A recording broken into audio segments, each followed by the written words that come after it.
ሃይማኖት ብዙ ችግሮች አሉት። ከዚህ ውስጥ ዋነኛው ችግሩ ምን መሰለህ? የተሳሳተ ተስፋ ነው። ያ ምንድነው? እግዚአብሔር አንድ ቀን ህይወቴን ይቀይራል ብለህ ታምናለህ። ለምንድነው የሚያመልኩት? ኢቭን ህመማቸውን እኮ ማዳን እየቻለ አይደለም። የሆኑ ድራማዎች ይሰራሉ። መድረክ ላይ የሆነ ሰው ከካንሰር ከኤችአይቪ ተፈወስኩ ይላል፣ የሆነ ነገር ሆነልኝ ይላል። በሪያሊቲው ታሞ ግን ብዙ ሰዎች በቤተክርስቲያን ደጅ ላይ ይማቀቃሉ፣ መታከም ያጣው። ታዲያ እግዚአብሔር እየመረጠ ነው የሚያድናቸው? ለነዚህ የሱ እንትኖች አይደሉም? የሱ ተከታዮች አይደሉም? እግዚአብሔር ፍቅር ነው ከምትለው ይልቅ ዘር ጨፍጫፊ ነው ልትለው ትችላለህ። በብሉይ ኪዳን ማለት ነው። ሳይንስ የሆነ ነገር ፕሩቭ እያደረገልኝ አይ የኔ ሃይማኖት ይህን ስለማይል በቃ የኔ ሃይማኖት ነው ልክ፣ ይህ ስህተት ነው አለ። እግዚአብሔር ሁሉን ቻይ ነው። ለምን አረክ ተብሎ አይጠየቅም። ሰው ለምንድን ነው ሰዎችን በተንኮል የሚያስገድደው? ጴንጤ መሆንክ እንዲታወቅ ራሱ አይፈለግም። ምክንያቱም ጴንጤ ነኝ ስትል ሰው ለአንተ ያለው አመለካከት ኮምፕሊትሊ ይቀየራል። ለሙሴ የሰጠው ህግጋት ላይ እኮ እሁድን ያላከበረ ይገደል የሚላል። ሰዎች የሆነ ጥያቄ ሲፈጥሩ የራሳቸውን እውነታ ይፈጥራሉ። ለምሳሌ ይሄ ነገር ከየት መጣ? በቃ አምላክ ስላለ ነው። በምን አወቃችሁ? ከሌላስ ነገር ቢሆን እኔ እግዚአብሔር መልካም ነው ስትለኝ የትኛው መልካምነት ነው? አሁን ብሉይ ኪዳን ላይ አንድ ጥቅስ ስጠኝ እግዚአብሔር ፌር የሆነ ደግነት ያሳየው። ሃይማኖት ምንም ከሪያሊቲ ጋር አያገናኘንም። እንደውም ማይሆን ተረት ተረትን ይዘን ከኋላ ቀር ሆነን ምንም ሳንሻሻል እድሜ ልካችንን ጉዝ ሆነን እንድንኖር ያደርገናል። ኮምፕሊትሊ ባይብል የእግዚአብሔር ሐሳብ አይደለም ብዬ እርግጠኛውን ከሆነ ኮንፈርም አድርግ። ያኔ ነው በቃ ወጣው። ሰይጣን አለ ብለህ ታምናለህ? እግዚአብሔር አለ ብዬ ሰላም ነው፣ ሰይጣን አለ ብዬ ማመን ይከብደኛል።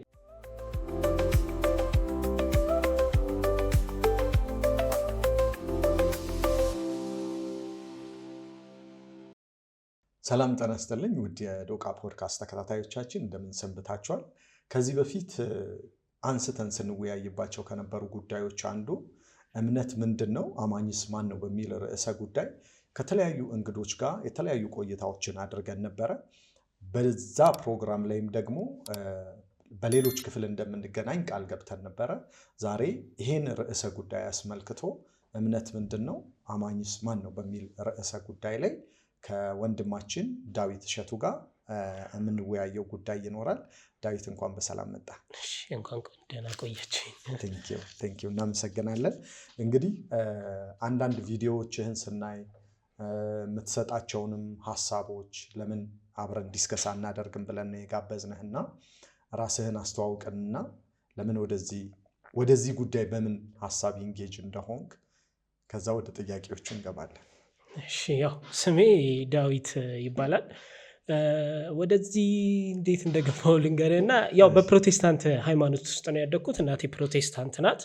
ኦልሞስት እስከ 21 ምናምን ዓመቴ በቃ በጣም አክራሪ ከሚባሉ ፕሮቴስታንት እምነት ተከታይ ውስጥ ነበርኩ። እንደውም ከማክረርም አልፎ ከተለያዩ ሰዎች ጋር በእምነት በኩል መጣላው ብዙ በቃ ያኔ ደግሞ እኔ በነበርኩበት ትንሽ ጴንጤ መሆን ከባድ ነበር። ብቻ የሚደርስብን መከራው ብዙ ነው።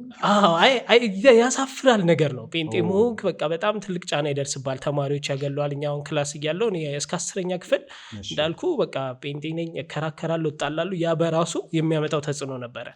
ሰዎች አንደኛ ጴንጤ መሆንክ እንዲታወቅ ራሱ አይፈለግም። ምክንያቱም ጴንጤ ነኝ ስትል ሰው ለአንተ ያለው አመለካከት ኮምፕሊትሊ ይቀየራል። ይጠላሃል፣ አይፈልግም፣ አብረው እንድትሆን አይፈልግም። ያኔ የነበረው ካልቸር እንደዛ ስለነበር ማለት ነው። ከዛ ደግሞ ሳብሰው እከራከራለሁ፣ ይበልጥ ነው አናዳቸዋለሁ ምናምን፣ ደግሞ ያ ደግሞ ይበልጥ ነበር። ከዛ የሆነ ታይም ላይ ግን ከራሴ ጋር ትንሽ ማውራት ጀመርኩ። ቀስ በቀስ አሁን መጽሐፍ ቅዱስን አነባለሁ። ኦልሞስት 1 3 4 ደጋግሜ አንብቤዋለሁ እና በእያንዳንዱ ሳነብ አንዳንድ ጥያቄዎች ይመጣሉ። ለምን እንደዚህ ሆነ? ለምንድን ነው የሆነው? ለምን በቃ እግዚአብሔር ለምን ይሄን ያደርጋል? አሁን በጣም የሚገርመኝ አንድ ጥቅስ አለ መጽሐፍ ቅዱስ ላይ። አይ ቲንክ ቦታውን ረስቼዋለሁ፣ ግን ስለ አክዓብ የሚናገር ቦታ አለ። አሁን እኔ እሱ ትንሽ የመጨረሻው ልለው ይችላሉ ተርን ያደረገኝ ማለት ነው። እስቲ ንገረኝ፣ ምንድነው ስለ አክዓብ?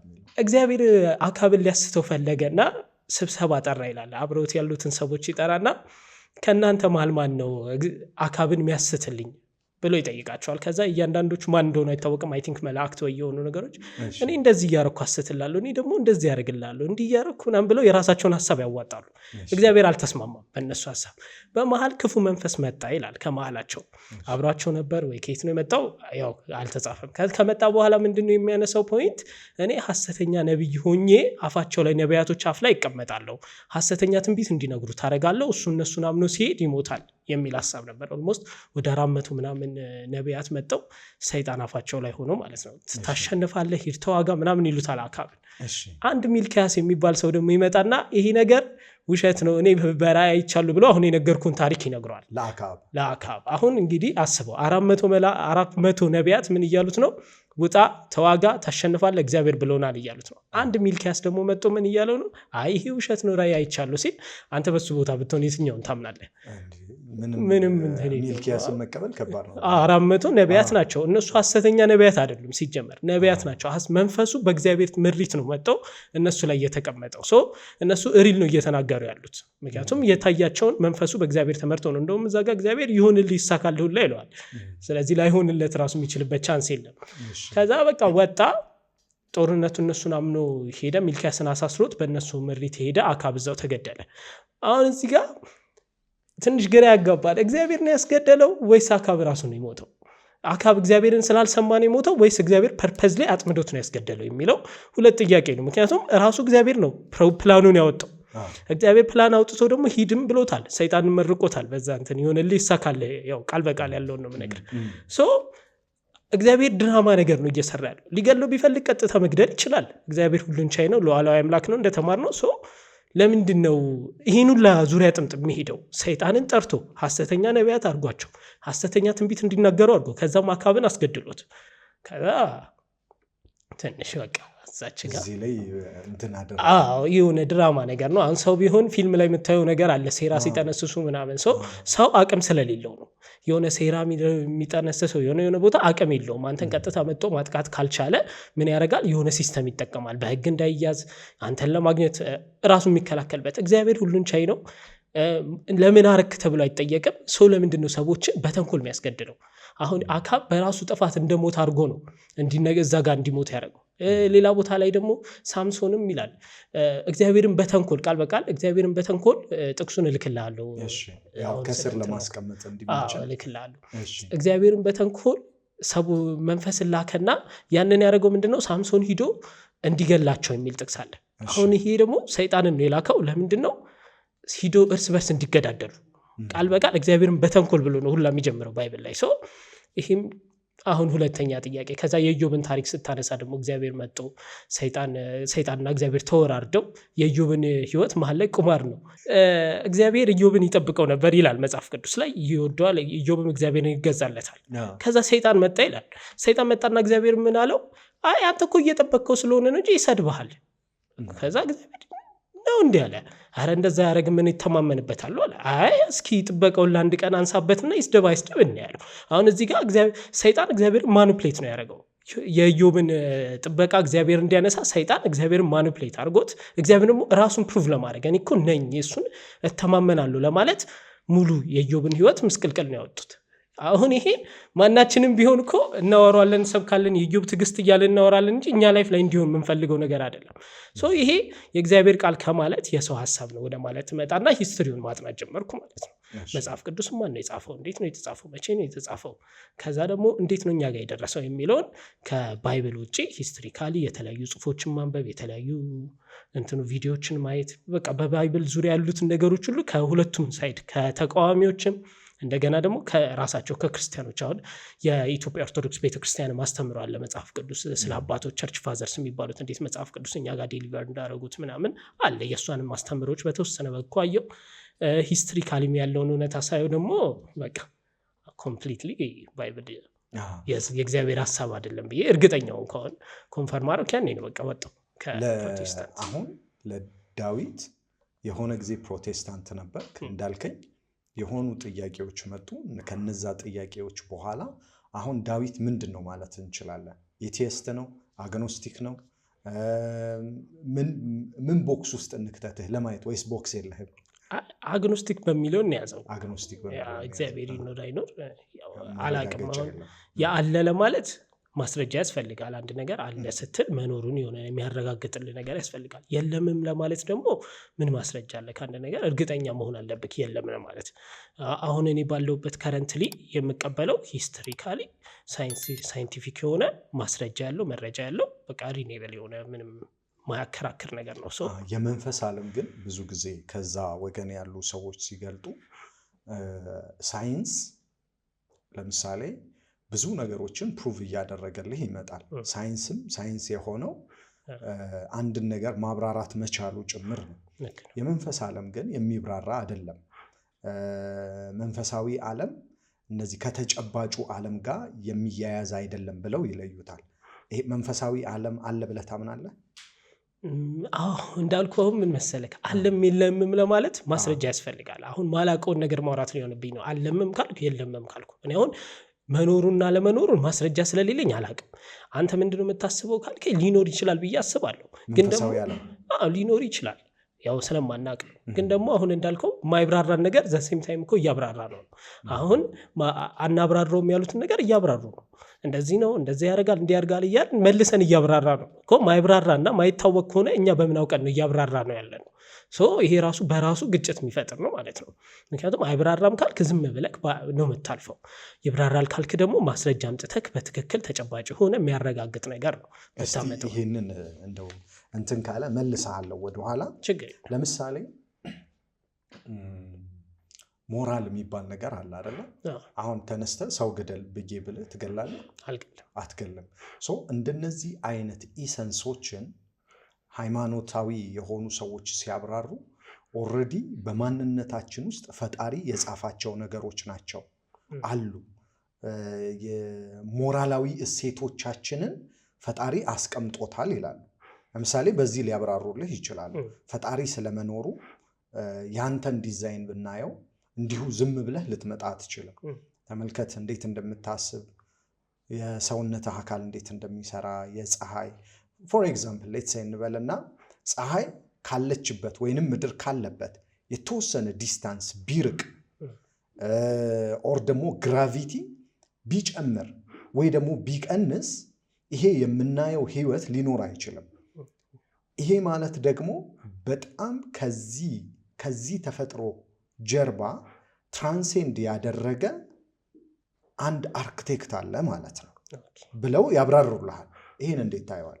እሺ አሁን ይሄ ሀሳብ ከፋፍለን የመጀመሪያው ነገር ለምሳሌ አሁን አንተ ያነሳኸው ፀሐይ ትንሽ ብትንቀሳቀስና መሬት ስበት ባይኖር ዓለም ትጠፋለች አለከኝ። ይህንን ትጠፋለች ሳይሆን ይህንን የምናየው ለምሳሌ ግራቪቲ ዝም ብሎ አጣብቆ ቢያስቀር እግርህን ማንሳት ባትችል ወይንም ደግሞ ግራቪቲ ባይስብህ ወደ ታች ባለው መጠን ማለት ነው አሁን የምታየውን ሪያሊቲ ላታየው ትችላለህ። ይህንን እንዴት ዲናይ እናደርገዋለን? ፖይንቱ እንጂ ይጠፋል ምናምን ሳይሆን አሁን የምታየውን ሪያሊቲ ላታየው ትችላለህ ብለህም ማሰብ ትችላለህ። እሺ በሁለቱም ብንሄድ አሁን ለምሳሌ ያልካቸውን ነገሮች ፕሩቭ የሚያደርግልን ሳይንስ ነው።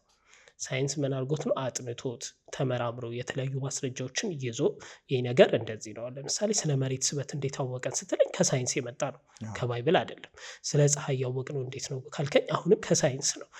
ሃይማኖትና ሳይንስ ሁለቱም የተመሰረቱት ሰዎች ከሚጠይቋቸው ጥያቄ ነው። ለምን፣ እንዴት፣ ከየት የሚለው ማለት ነው። ልዩነቱ ምንድን ነው? ሳይንስ ያንን ነገር ለማወቅ ይመራመራል፣ የተለያዩ ማስረጃዎችን ይመረመራል። አመጣጡ እንዴት ነው? ብዙ ነገሮች ተመርምረው ተረጋግጠው ማንም ሰው ደግሞ ኢዝሊ ሂዶ ማረጋገጥ ኮንፈርም ማድረግ የሚችለው ነው። አሁን ስለ መሬት ስበት ስነግርህ ውሸቱም ቢሆንስ ብላ አትጠራጠርም። ራስ ግዘለክ ወይ ቀወር ወረት ታረጋግጠዋለህ።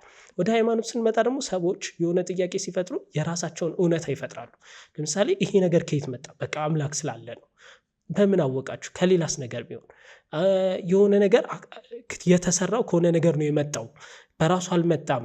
የሆነ ፈጣሪ ያለው ካልን ደግሞ እሺ ሁሉም ነገር በራሱ ማይመጣና በሆነ ነገር የሚፈጠር ከሆነ ራሱን ፈጣሪስ ማን ነው የፈጠረው? ምክንያቱም አሁን እኛ እያሰብን ያለ ነው መሬትን የሰራት ፀሐይን የሰራት እንደዚህ የተጠበበ እኛን የሰራን አምላክ ነው እኛ። ምክንያቱም ከምንም ነገር አንመጣም ነው አይደል ሀሳቡ። ኦኬ አምላክ እስከየት መጣ? እሱ ከሆነ ነገር መምጣት ይችላል። የነበረ የማይጠፋ ነው ሲባል እኛ ከሆነ ነገር ማመጣበት ሪዝም ምንድን ነው? ተረድተኛል?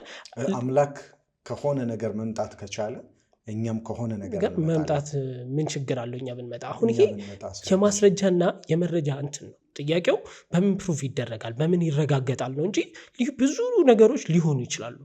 እኛ እንደምናስበው የሆነ ነገር ፈጥሮ ሊሆን ይችላል፣ በሆነ ነገር ተሰርቶ ሊሆን ይችላል፣ እንዲሁም እኛ ተፈጥረን ሊሆን ይችላል። ግን ማረጋገጫው ምንድን ነው? አንድ ነገር ነው ለማለት ያንን ነገር ማረጋገጥ መቻል አለብን፣ ማስረጃ ማቅረብ አለብን። ሳይንስን የተለየ የሚያደርገው ያለውን ነገር ስለሚያረጋግጥልክ ነው። የትኛውንም ነገር በሳይንስ ተረጋግጧል ተብለክ አንተ በራስ ማረጋገጥ ትችላለህ።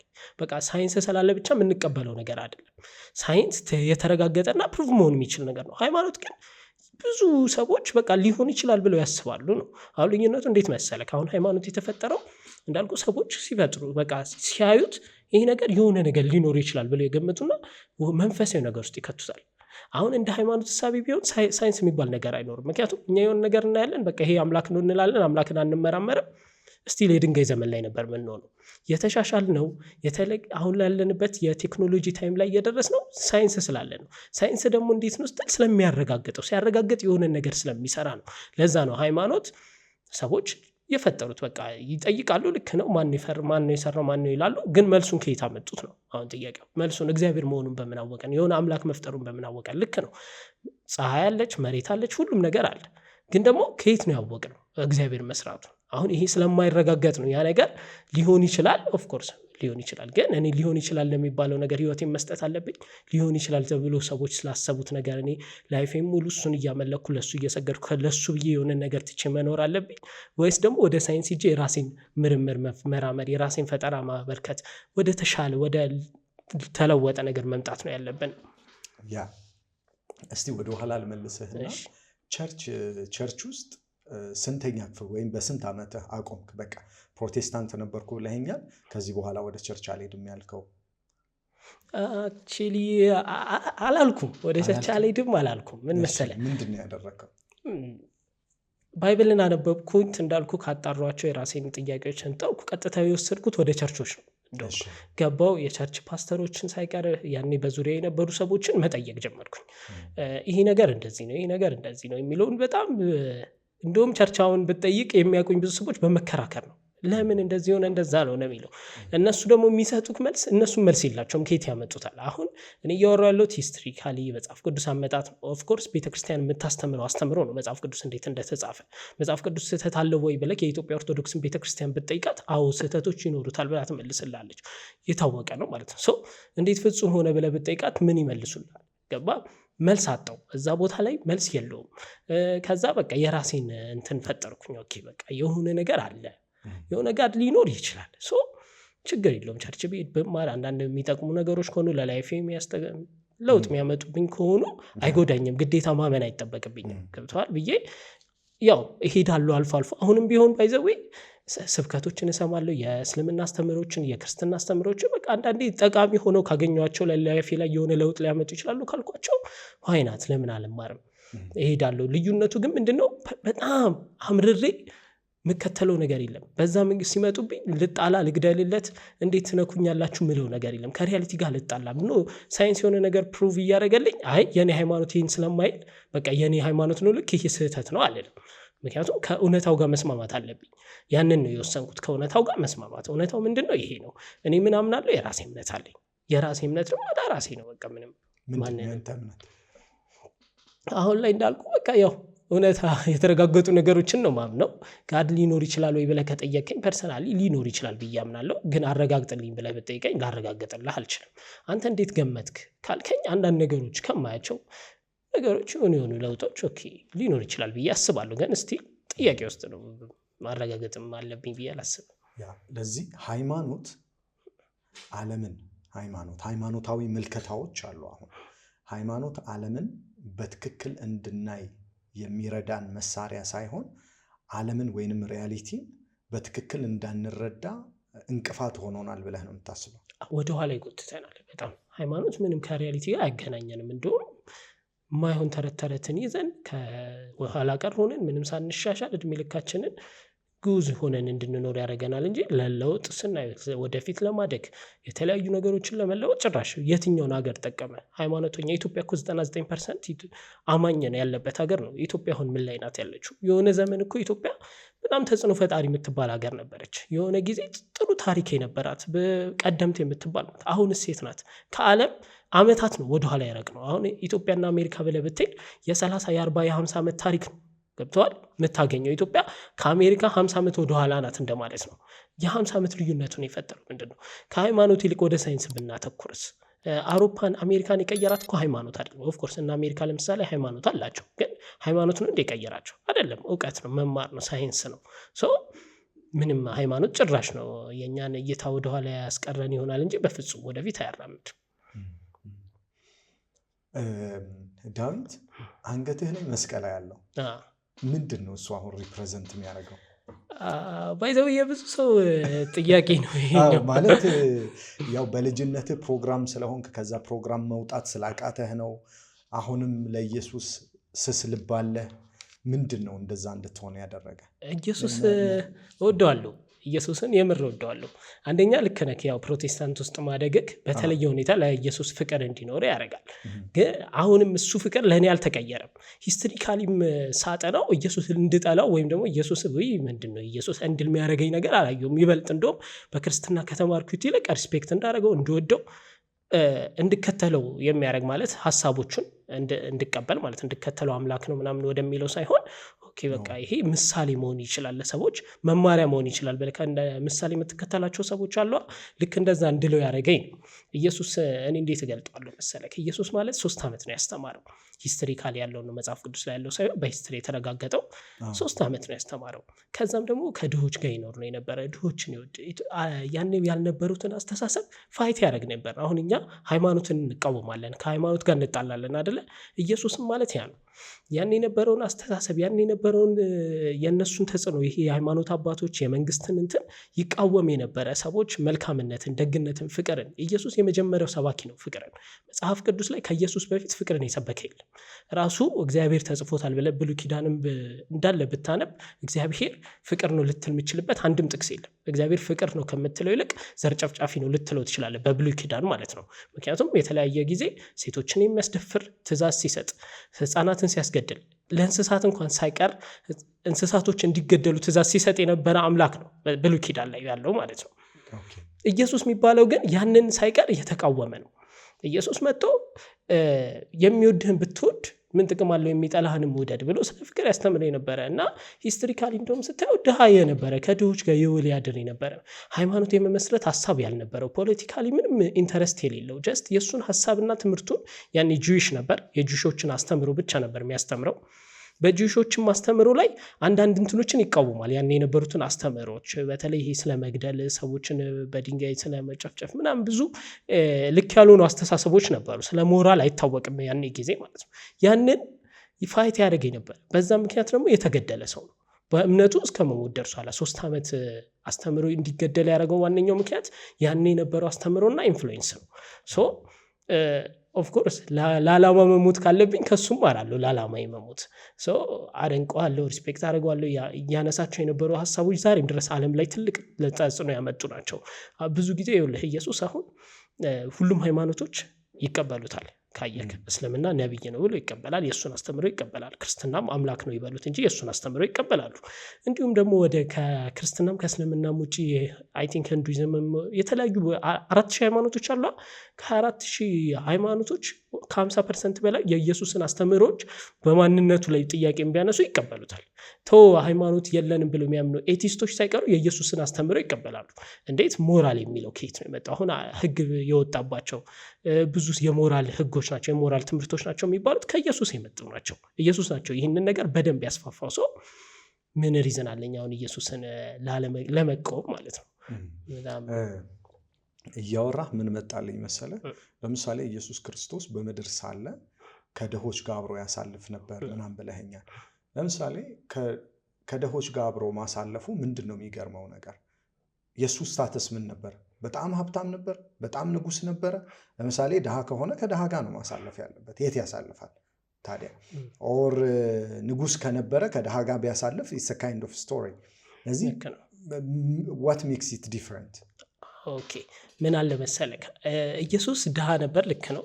ድሃ የሆነው ግን ሀብታም መሆን ስላልቻለ አልነበረም። በዛ ሰዓት የነበረው ኢንፍሉዌንስ አይደለም ሀብታም፣ ፖለቲካሊ ራሱ ትልቅ ቦታ ሊያስቀምጠው የሚችለው ኢንፍሉዌንስ ነው። ኢየሱስን ሰዎች ተከተሉት ብቻ አልነበረም፣ በዘመኑ በጣም ነበር የሚያምኑት፣ ተስፋ ያደረጉት ነበር፣ ትልቅ ትረስት ነበራቸው። ሂስቶሪካሊ ስታይ ኦልሞስት በቃ ኮንትሮል። አሁን አስበው፣ ቴክኖሎጂ የለም፣ ሶሻል ሚዲያ የለም፣ ማንም እንትን የለም። እሱን የሚያውቁት በትምህርቱ ነው፣ በሰሚ ማለት ነው። እንደዚህ የሚባል ሰው እኮ እንዲህ እያስተማረ ነው፣ ይሄማ መሲሁ ነው ብሎ ሰዎች ነቢይ ነው መሲህ ነው ብዙ ነገር ብለውታል ኢየሱስን በነበረበት። ይህ ሁሉ ኢንፍሉዌንስ አድርጓል። ግን ይህንን ኢንፍሉዌንስ ለምን ተጠቀመው? ሃይማኖት መሰረተበት? አልመሰረተበትም። የራሱን ህይወት ቀየረበት? አልቀየረበትም።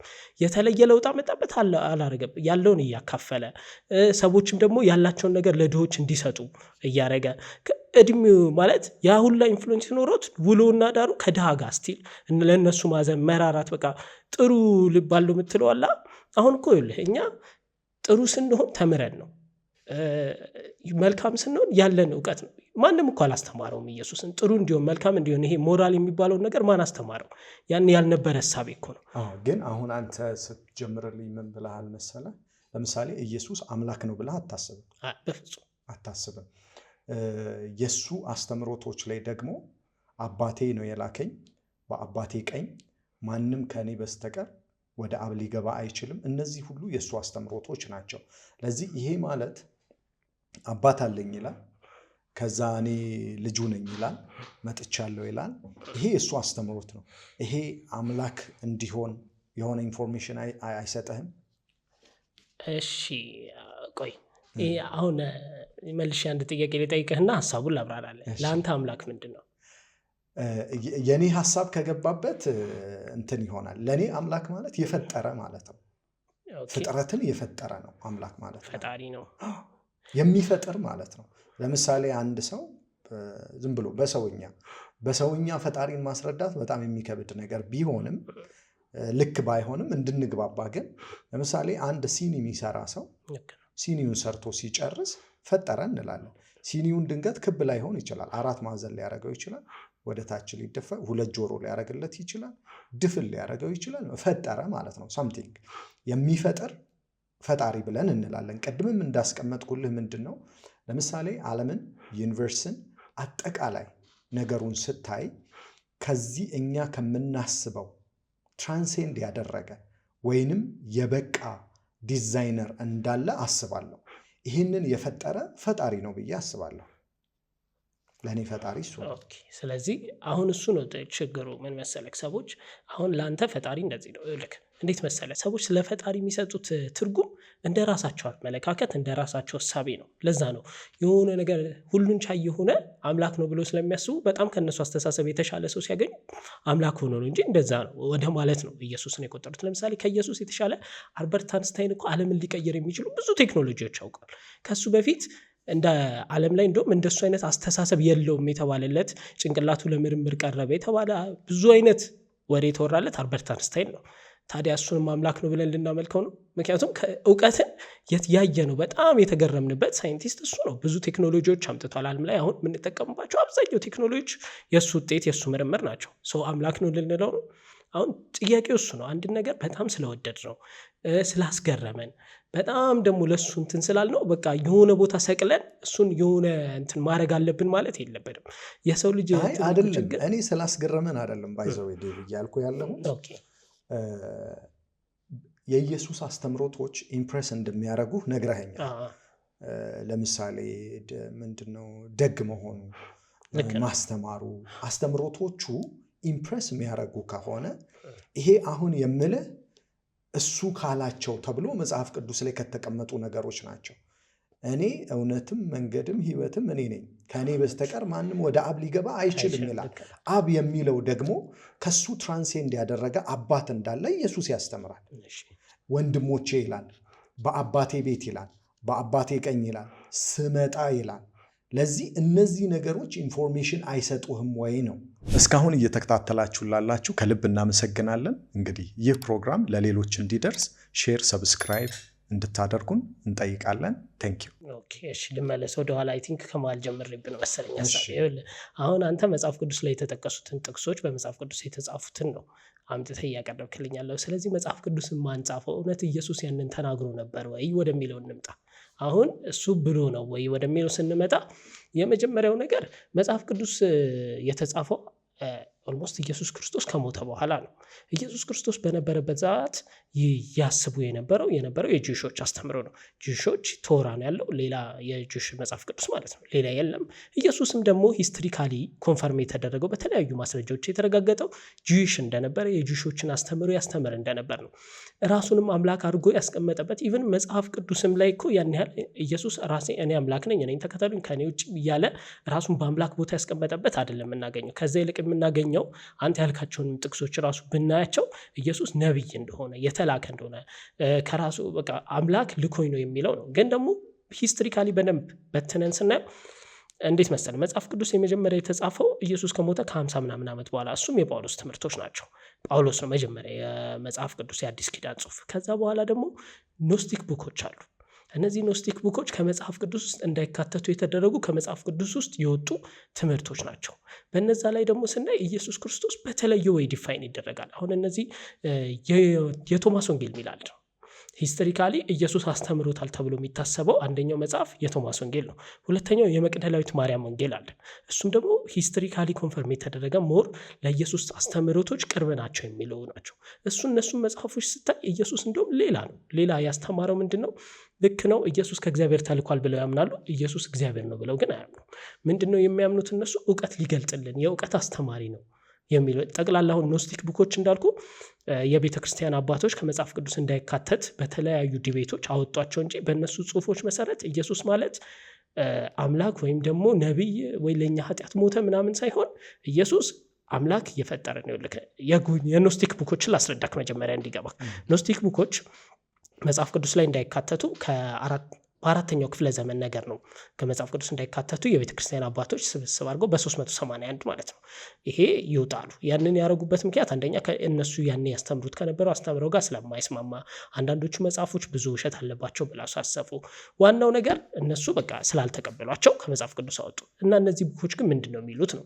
ከነዚህ ውስጥ እንዳልኩክ የፊሊፕ ወንጌል አለ፣ አፖክሪፎን ኦፍ ጆን የሚል፣ አፖክሪፎን ኦፍ ጀምስ ደግሞ በጣም የኢየሱስ ክርስቶስ ወንድም ማለት ነው። ያው ቤተክርስቲያን ባትቀበለውም የኢየሱስ ክርስቶስ ስጋ ወንድም ነው ሂስቶሪካሊ እንደታየው። እሱ እንኳን የጻፋቸው ጽሁፎች አሉ። እነዚህ ጽሁፎች እግዚአብሔር ይህን ምድር አልፈጠረውም። ይህን ምድር የፈጠረው ሐሰተኛው መንፈስ ነው፣ ሰይጣን እንደማለት ነው። ይህ መንፈስ ሐሰተኛው መንፈስ ምድርን ፈጠረ።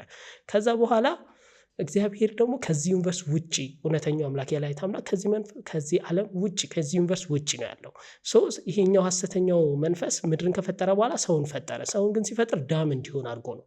በቃ እውቀት እንዳያገኝ እንዳይማር እንዳይሰለጥን አድርጎ። ከዛ ኢየሱስ ክርስቶስ በእባቡ ተመሰለና እግዚአብሔር ላከው። ያኔ ኤደን ገነት ውስጥ አሳሳታቸው የሚባለው እባብ። ይህንን እባብ ማነው የመጣው? ኢየሱስ ነው። በእባቡ ተመስሎ መጥቶ ሔዋን ፍሬውን እንድትበላ ያደረጋት። ከዛ በኋላ ፍሬውን ከበላች በኋላ ያኛው መንፈስ ተናዶ ሰዎችን አስወጣቸው፣ ቀጣቸው ይላል። ይሄ ሐሰተኛው መንፈስ። ከዛ በኋላ ኢየሱስ ደግሞ ለምን ወደኛ ተላከ ይላሉ? እውቀት እንዲገባን እንድንማር እንጂ ኢየሱስ አምላክ ነው ነብይ ነው አይደለም። በቃ የተላከው ለእንትን ነው። የኢየሱስ አስተምሮ ይሄ አስተምሮ አሁን ያልከኝ ዘሪቨርስ ማለት ነው። ለምሳሌ መጽሐፍ ቅዱስ ላይ የሚያስተምረው ምንድን ነው? አዳምና ሔዋን ኤደን ገነት ውስጥ ተፈጠሩ። ከዛ በኋላ እባብ መጥቶ አሳታቸው የሚለውን ታሪክ ይሄንን ዘሪቨርስ ማለት ነው። ለዚህ እባብ ውስጥ ኢየሱስ ነው በእባቡ በኩል መጥቶ ሔዋን እንትኑን ፍሬውን እንድትበላው ያደረጋት። አሁን ይሄ ኖስቲክ ቡኮች ላይ የተጻፈ ነው። ኢየሱስ አስተምሮታል ተብሎ የተጻፈ አንብበዋል። ይሄን መጽሐፍ አሉ። አዎ የተለያዩ እንትኖችን አይቻሉ። የተጻፉትን ጽሁፎች ጎግል ላይ ኖስቲክ ቡኮች ብለህ ብታገኛቸዋለህ። ፒዲኤፎች አሉ ስለነሱ የተሰሩ ሪሰርቾች በቃ የተረጋገጡ ናቸው እና ብዙ ናቸው። ባይዘው ግን ሐሳባቸው ይሄ ነው። ይሄ ደግሞ የኢየሱስ አስተምሮ ነው ተብሎ ይታሰባል። ግን ማን ነው ያስወጣው? የቸርች ፋዘሮች። አሁን ጥያቄ ትፈጥራለህ እዚህ ጋር። ኢየሱስ ክርስቶስ ያለው ነገር ልክ ነው ወይ ብሎታል ወይስ አላለውም የሚለው ለምሳሌ በጣም ብዙ ሰው የሚጠቀመው ኢየሱስ አምላክ ነው የሚለው ዮሐንስ ወንጌል ምዕራፍ 1 ላይ ያለው ቃል ነበር ምናምን። ዮሐንስ ወንጌል የተጻፈው ኢየሱስ ክርስቶስ ከሞተ ከ90 ዓመት በኋላ ከአራቱ ወንጌሎች መጨረሻ በ90 ዓመት ሰዎች ሀሳብ እንዴት ሊቀይሩት ይችላሉ? እኔ እናንተ አሁን እዚህ ጋር ቁጭ ብለን እናወራለን። እየጻፍከው አይደለም እንበል፣ ካሜራ ምንም የለም፣ በቃል እያዳመጥከኝ ነው። ከ90 ዓመት በኋላ አስታውሰ መጻፍ ትችላለህ? ካሁን ያወራነውን ወሬ አትችልም።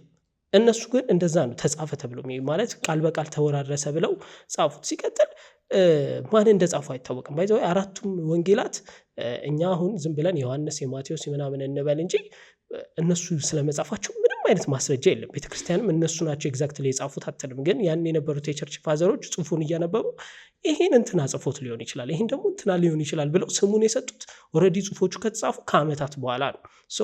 ልል የፈለኩት ሲጀመር ኢየሱስ ያንን ነገር ለማለቱ ምንም ማስረጃ የለም። ኢየሱስ ያንን ስለማስተማሩ ኢየሱስ ክርስቶስ ሂስቶሪካሊ ይልክ የመጀመሪያ 3 ነገሮችን ልንገርክ። ሂስቶሪካሊ ኢየሱስ ጂውሽ ነበር። የጂውሾችን አስተምሯል ተብሎ ይታሰባል። የጂውሽ አስተምሮ ምንድነው? ኢየሱስ ተብሎ ሂስቶሪካሊ ኮንፈርም ከተደረገው የመጀመሪያው ምንድነው? የእግዚአብሔር መንግስት ምድር ላይ ነው የምትመጣው።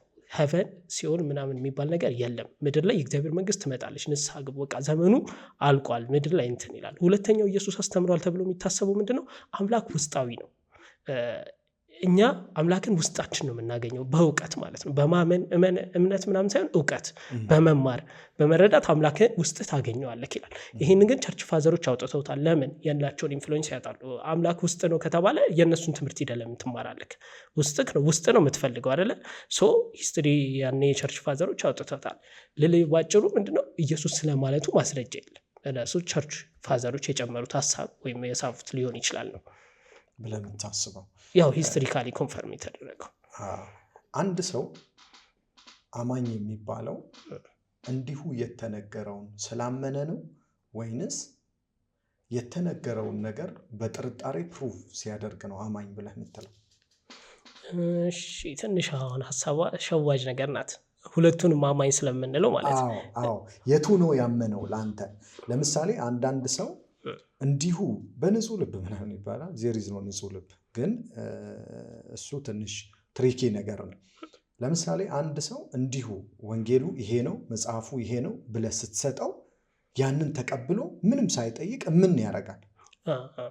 ይሄንን ነው አንተ አማኝ የምትለው ወይንስ ወንጌሉ ይሄ ነው መጽሐፉ ይሄ ነው ብሎ የተሰጠው ሰው ያንን ካነበበ በኋላ የሚጠይቁ ጥያቄዎችን፣ ምክንያቱም ለማመን ብዙ መጠየቅ ስለሚያስፈልግ ማለት ነው።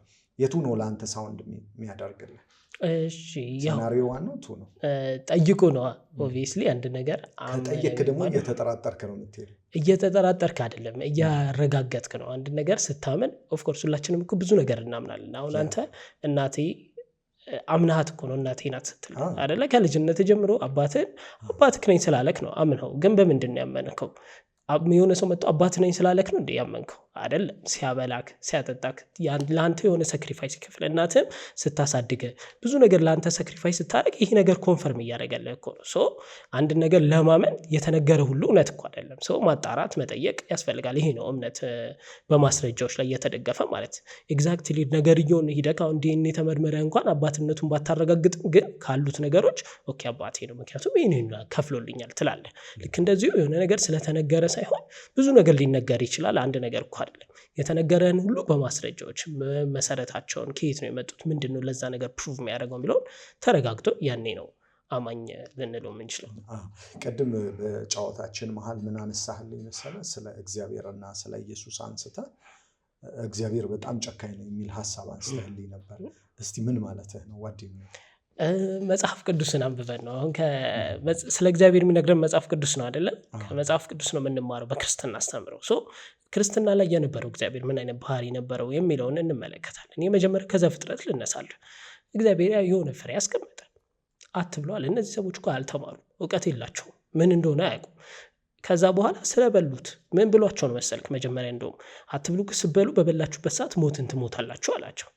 ከዛ በኋላ እባቡ መጥቶ እንትን አረጋት፣ ሔዋንን የሆነ ነገር አላት፣ ሸወዳት። ስለዚህ እሷ እውቀት የላትም፣ አታገናዝብም፣ ጭንቅላቷ ምንም የሚያስበው ነገር የለም። ተቀበለችውና በላችሁ። ስትበላው ሞተች?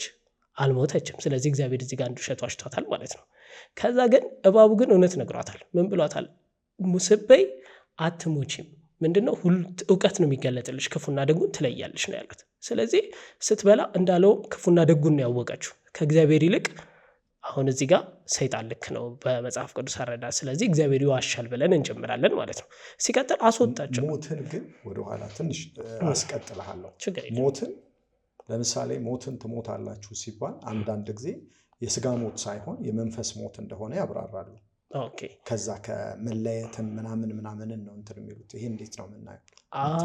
ልክ አሁን ምን መሰለክ ጥያቄዎች በተጠየቁ ቁጥር ሰዎች የራሳቸውን ሀሳብ ጨምረው ሊል የፈለገው ይህንን ነው ካሉ ስህተት ነው። መጽሐፍ ቅዱስ ላይ እግዚአብሔር ሊል የፈለገው ይህንን ነው የሚል የለም። እንደዛ በመሞታቸውን የሚያሳይ ነገር ኦኬ አሁን ከእግዚአብሔር ተለዩ አይልም እኮ በቃ አወቀች ነው የሚለን።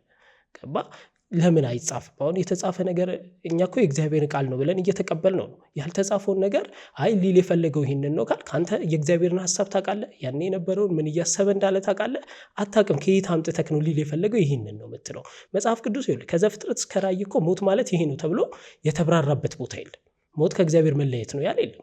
ሞት ነው በቃ መሞትን ነው የሚያሳየው በመጽሐፍ ቅዱስ። አሁን ይሄ ሰዎች ጥያቄውን ቀየር ለማድረግ ወይም ደግሞ ሊል የፈለገው ይሄ ነው ብለው እግዚአብሔርን ልክ ለማድረግ የተፈጠረ ሀሳብ እንጂ መጽሐፍ ቅዱስ ላይ እንደዛ ተብሎ አልተጻፈም። ስለዚህ እኔ ደግሞ የምቀበለው የተጻፈው ነው።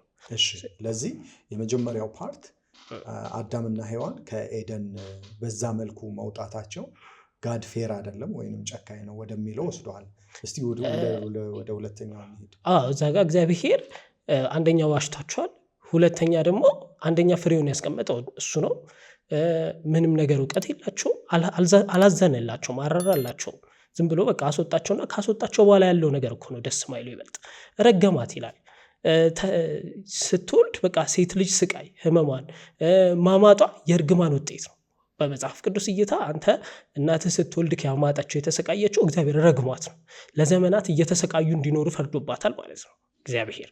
ከዛ እሱም እንዲደክም በልፋቱ በቃ የስቃይን ህይወት እንዲኖሩ ረገማቸው ነው የሚለው። ስለበሉት አይደለም ይኸውልህ እግዚአብሔር መብላቱ ስላልተመቸው ነው ያን የረገማቸው ቃል በቃል ትእዛዙን ስላፈረሱ እንጂ እሱ እንዳለው በልተውት አይደለም ያ ነገር ሀፕን ያደረገው። ልክ እንዳልከው ሲበሉት ይሄ በራሱ ሀፕን የሚያደርግ ቢሆን ስለበሉት ነው እንላለን። ስለበሉት አይደለም፣ ስለበሉት እውቀት ነው ያገኙት። ነገር ግን እግዚአብሔር እምቢ ስላሉት ቅጣት ነው ይቀጣቸው። ከዛም ደግሞ በጣም የሚያሳዝነኝ ምን ይላል መሰለክ ለምን ወጥ ውስጥ ደግሞ የህይወትን ፍሬ በልተው በህይወት ሙሉ እንደኛ ሆነው ያው ሆነው እንዳይኖሩ ቀድመን እናስወጣቸው ይላል። ያ ማለት እግዚአብሔር መሆን የሚችልበት ቻንስ አለ ማለት ነው በመጽሐፍ ቅዱስ። እግዚአብሔር ሁሉን ቻይ ነው ከሚለው በላይ ሰው ወደ እግዚአብሔር ያድጋል የሚለውን ብንቀበል የተሻለ ነው። ምክንያቱም ከበሉት እንደኛ ይሆናሉ። ማን ያለው? ራሱ እግዚአብሔር ነው። እንደኛ እንዳይሆኑ እናስወጣቸው። ከዛ በኋላ ደግሞም እንዳይገቡ እንትነችን መላእክትን እዛ ጋር እንዳስቀመጠን እናገራለን። ይህንን በዚህ እንያዘውና እንለፍ። ለሙሴ የሰጠው ህግጋት ላይ እኮ እሁድን ያላከበረ ይገደል የሚላል ማን ነው? እግዚአብሔር። አንተ እሁድን ስላላከበርክና በእሁድ ስትሰራ ብታገኝ እግዚአብሔር ሊገል ይፈልጋል። አሁን አንተ ኢየሱስ አንድያ ልጁን እስከ መስጠት እግዚአብሔር አንድያ ልጁን እስከ መስጠት እኔን ወዶኛል የእግዚአብሔር ፍቅር ይሄ ነው ትላለህ። ልጁን እስከ መስጠት ነው ለእኔ ሞተው የምትለው እግዚአብሔር። እሱ ግን እሁድን ስላላከበርክ ሊገል ይፈልጋል። አሁን ዘጸአት ላይ ያለው ዘጸአት 31 ላይ ታገኘዋለህ ጥቅሱ። እንቀጥል። ምን ይላቸዋል መሰለ? አሁን ለምሳሌ ከነዓንን እንዲወስዱ እግዚአብሔር ሲያዛቸው ማለት ነው የሰው ሀገር ነው ዘር ጨፍጭፈው ገብተው እንዲሰርቁ እንዲወርሱ ነው እያደረጋቸው ያለው። ፌር የሆነ ህግ አይደለም እየሰጣቸው ያለው። ሂዱ አጥፏቸው፣ ግደሏቸው የሚል አሁን በቃ እግዚአብሔር ሲሰጣቸው ልክ እንዴት ነው እስራኤልን መርጧል። ከእስራኤል ውጭ ያሉ ህዝቦች ሁሉ የእግዚአብሔር ህዝቦች አይደሉም። ስለዚህ እነሱ ላይ ምንድነው ጄኖሳይድ ነው የሚያዘው። ሂደው ግደሏቸው፣ ጨፍጭፏቸው፣ ሴቶችን ድፈሩ ይላል። ለምሳሌ ምን ይላል መሰለክ? ቃል በቃል ልንገርክ የራሴ ሀሳብ እንዳይመስል። ስገቡ በዛ ቦታ ያገኟቸውን ወንዶች ሁሉ ግደሏቸው፣ ሴቶቹ ድንግል ከሆኑ ለራሳችሁ ውሰዷቸው፣ ድንግል ካልሆኑ ደግሞ ሴቶቹንም ግደሏቸው፣ ህፃናቱንም እንስሳቶቹን የአሪፎቹን ለራሳችሁ ውሰዱ፣ ሌሎችን ግደሏቸው ይላል ቃል በቃል እግዚአብሔር ያለው። ስለዚህ አሁን ይሄ የሆነ ከተማ ይገቡና ጥቅሱን እልክልሃለሁ እንትን እንዲሆን ማለት ነው ማስረጃ።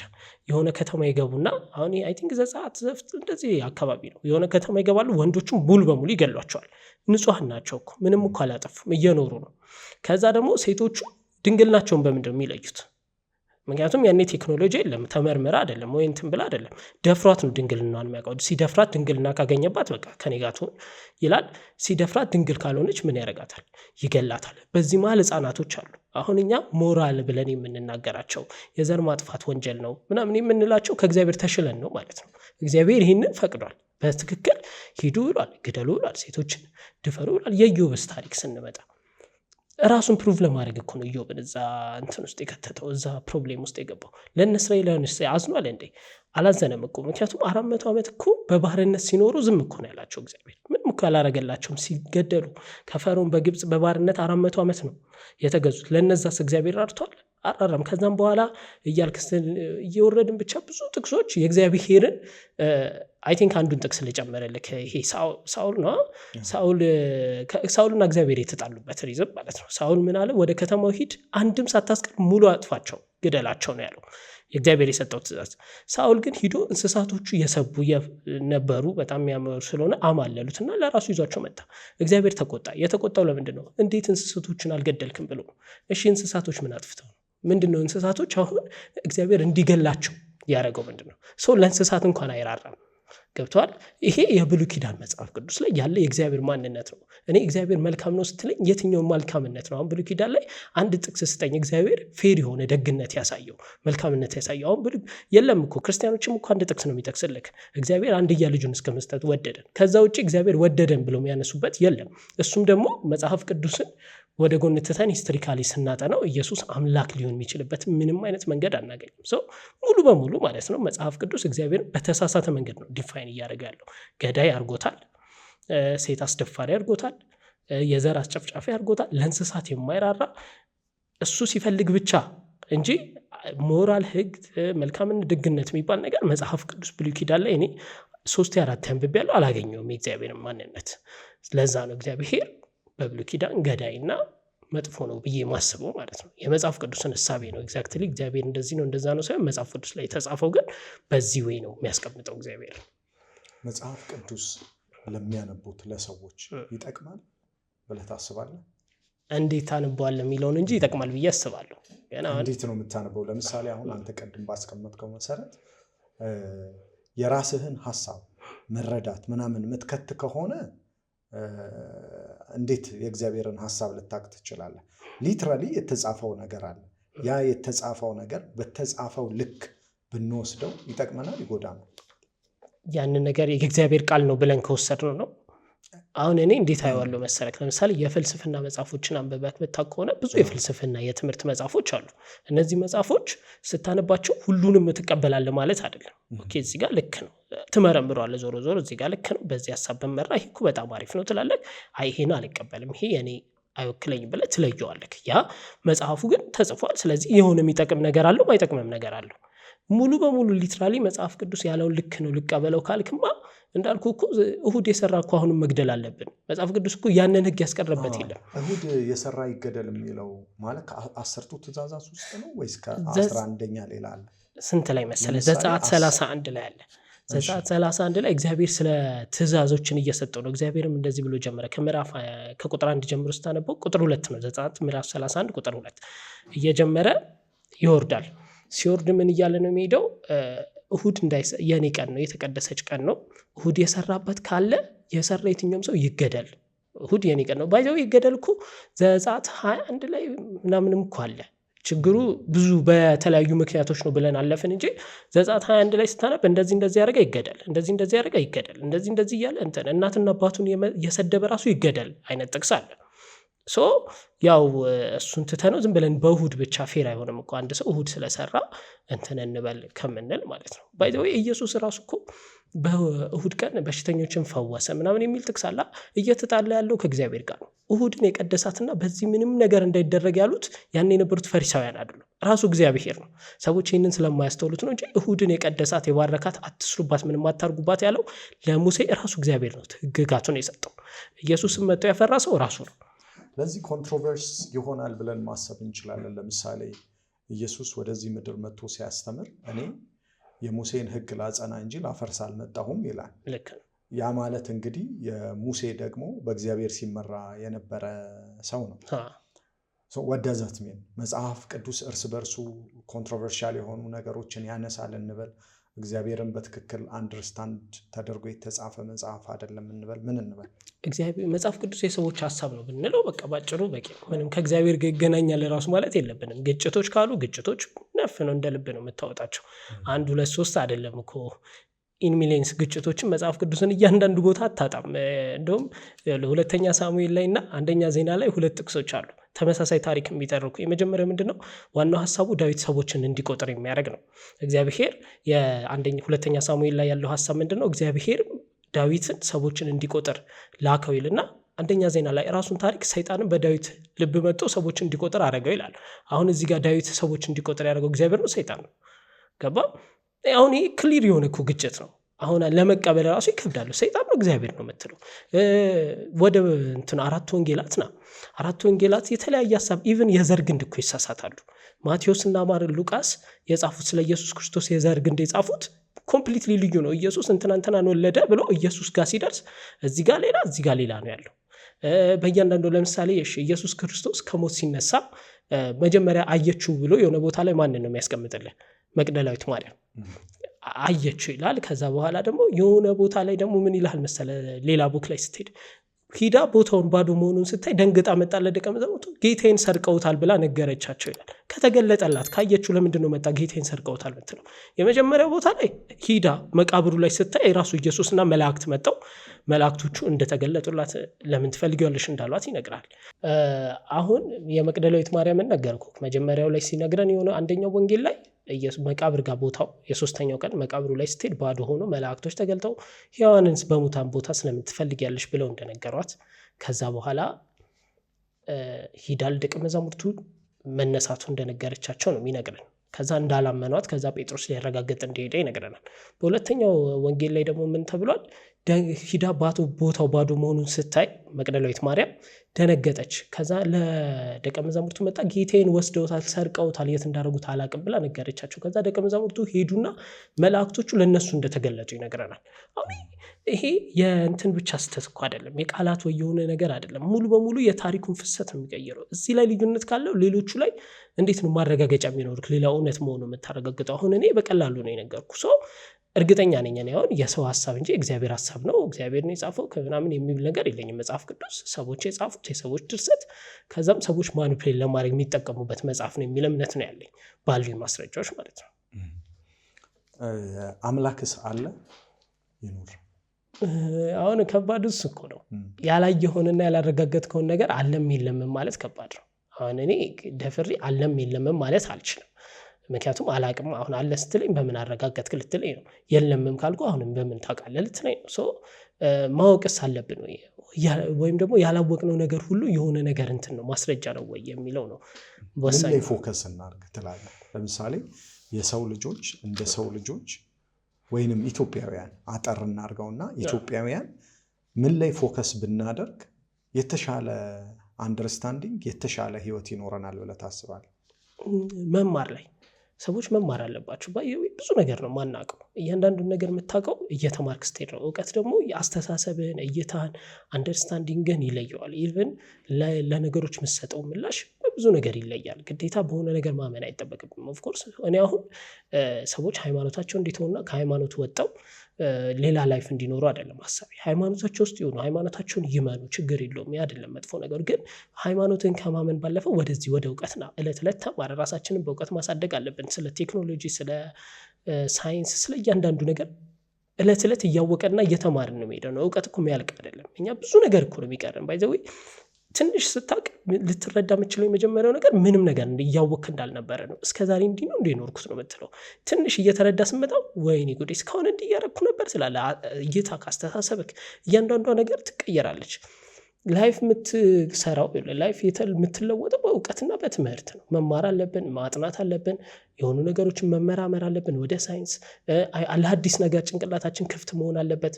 ምክንያቱም ኢትዮጵያ የማትታወቀው አንዱ በምን መሰለክ? አዲስ ነገር ሲመጣ ሁሉ ከመንፈስ ጋር ማያያዝ ነው። ስልክ መጣ ሲባል እንዴ ሰይጣን ነው።